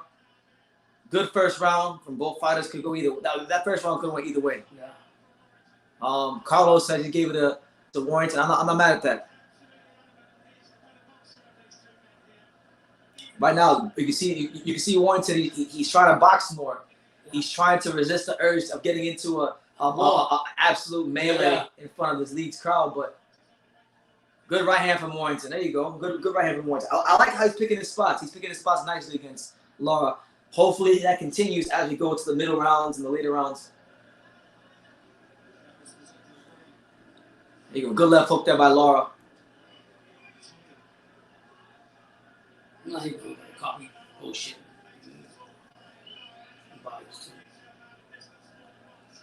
Oh, there you go. Good body shot from Josh Warrington. Mauricio Lara. Now he's firing right back. Every time Warrington throws, he's firing right back. Yeah. To me, this fight's really going to begin in the fifth round. You think so? Yeah. You think Warrington's going to tire out? No. But I don't think Law's going to tire out either. Yeah. Unless he breaks him down. Someone in this fight's going to have to get broken down.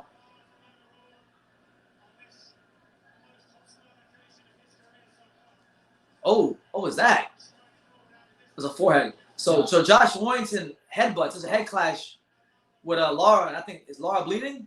No, this is okay. Man, Josh Warrington turning into Andre Ward out here, leading with his head. You gotta give him a few minutes. And now the referee is gonna ask Lara if he wants to take some time to recover from the head clash. Josh Warrington trying to box and move, but he better stop at the head.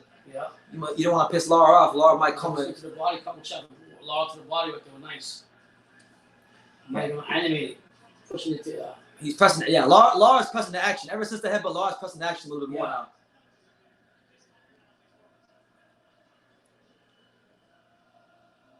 Lara misses on a hook, follows it up with a right hand to the body, and then Warrington. Yeah.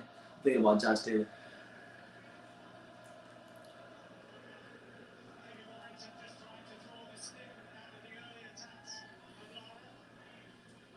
He's starting to trade a little bit. At some point, a fight's gonna break out in this fight.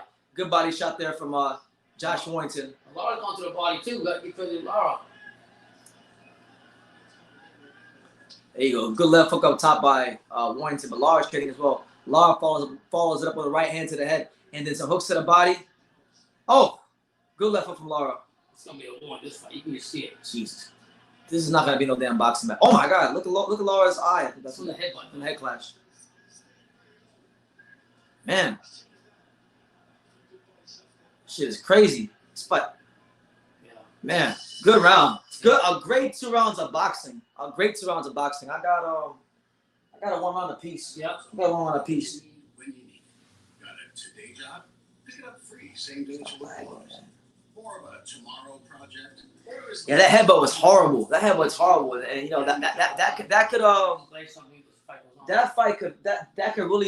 really play a major role in this fight, because then Lara can get like really fatigued, and it could hurt him. It could really hurt him down the stretch of this fight. Yeah, when he came out there, he became aggressive right after that too. So.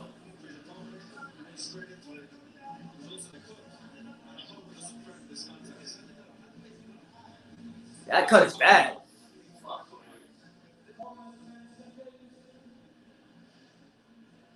All right, so.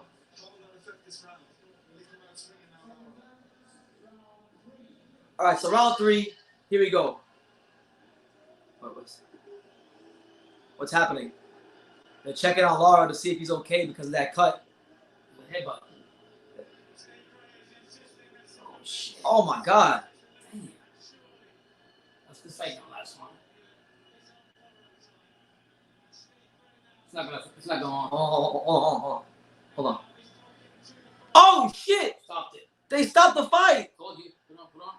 They stopped the fight. Holy crap! Told you. Wow. Yo. That is a bad cut though. That's crazy.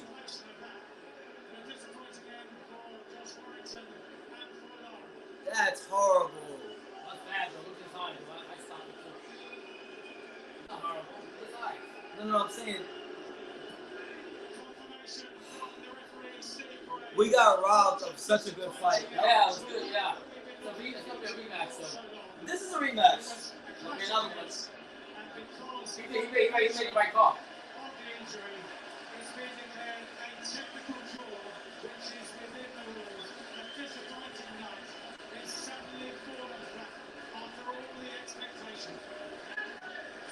That's crazy. They should give everybody in that place a 50% refund. They all came to see Josh Warrington, and they didn't get 3 rounds. Wow. So hey, what a crazy turn of events over there in Leeds. We win. So I guess I was right. Adrian Granados versus Conor Benn was the main event. Jeez. So I was right. He did the right thing though. I think the referee did the right thing. Felipe says he thinks the headbutt was deliberate.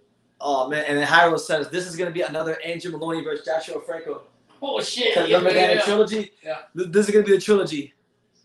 The zone is about to get rich on that 3rd fight. Damn right, put it in Mexico City.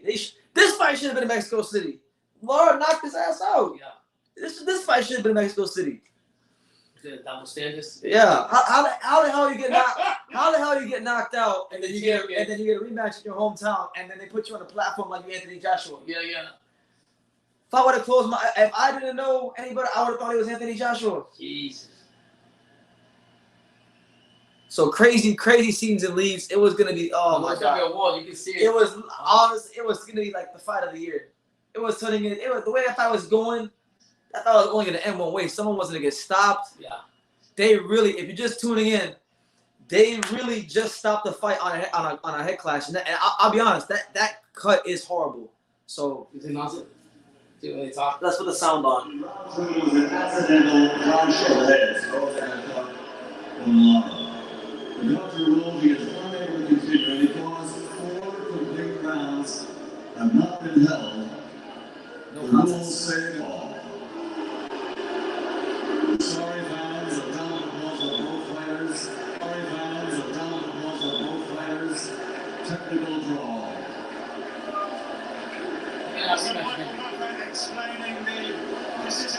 Good respect from the fighters. Wow.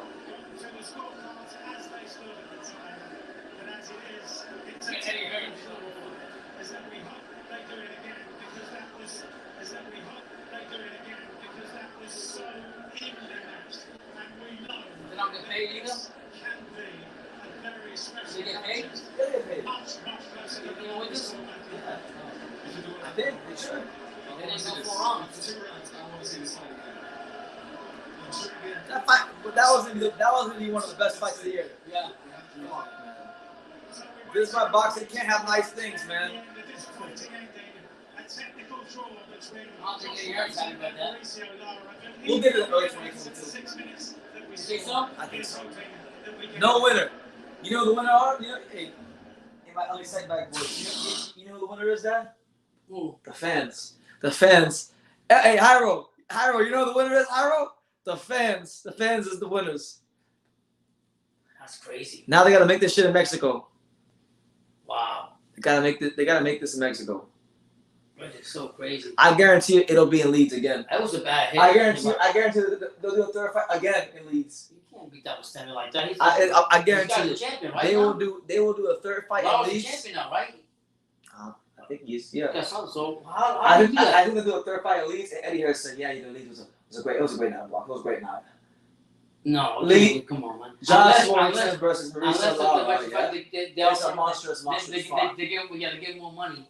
They give him more money. He's like, okay, I'll take the money. I'll still go out to fight there. You know what I mean?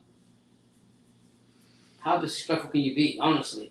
But whatever. I'm joking. Hey, I'm joking. What you got? When I say the fans win, I'm just joking. I'm not being serious. At the end of the day, I'm actually being the first thing I'm serious. This is bad for the fans. I actually feel bad for the fans that paid money to go watch Josh Warrington, the hometown kid, and literally, you couldn't. We didn't even get 3 rounds.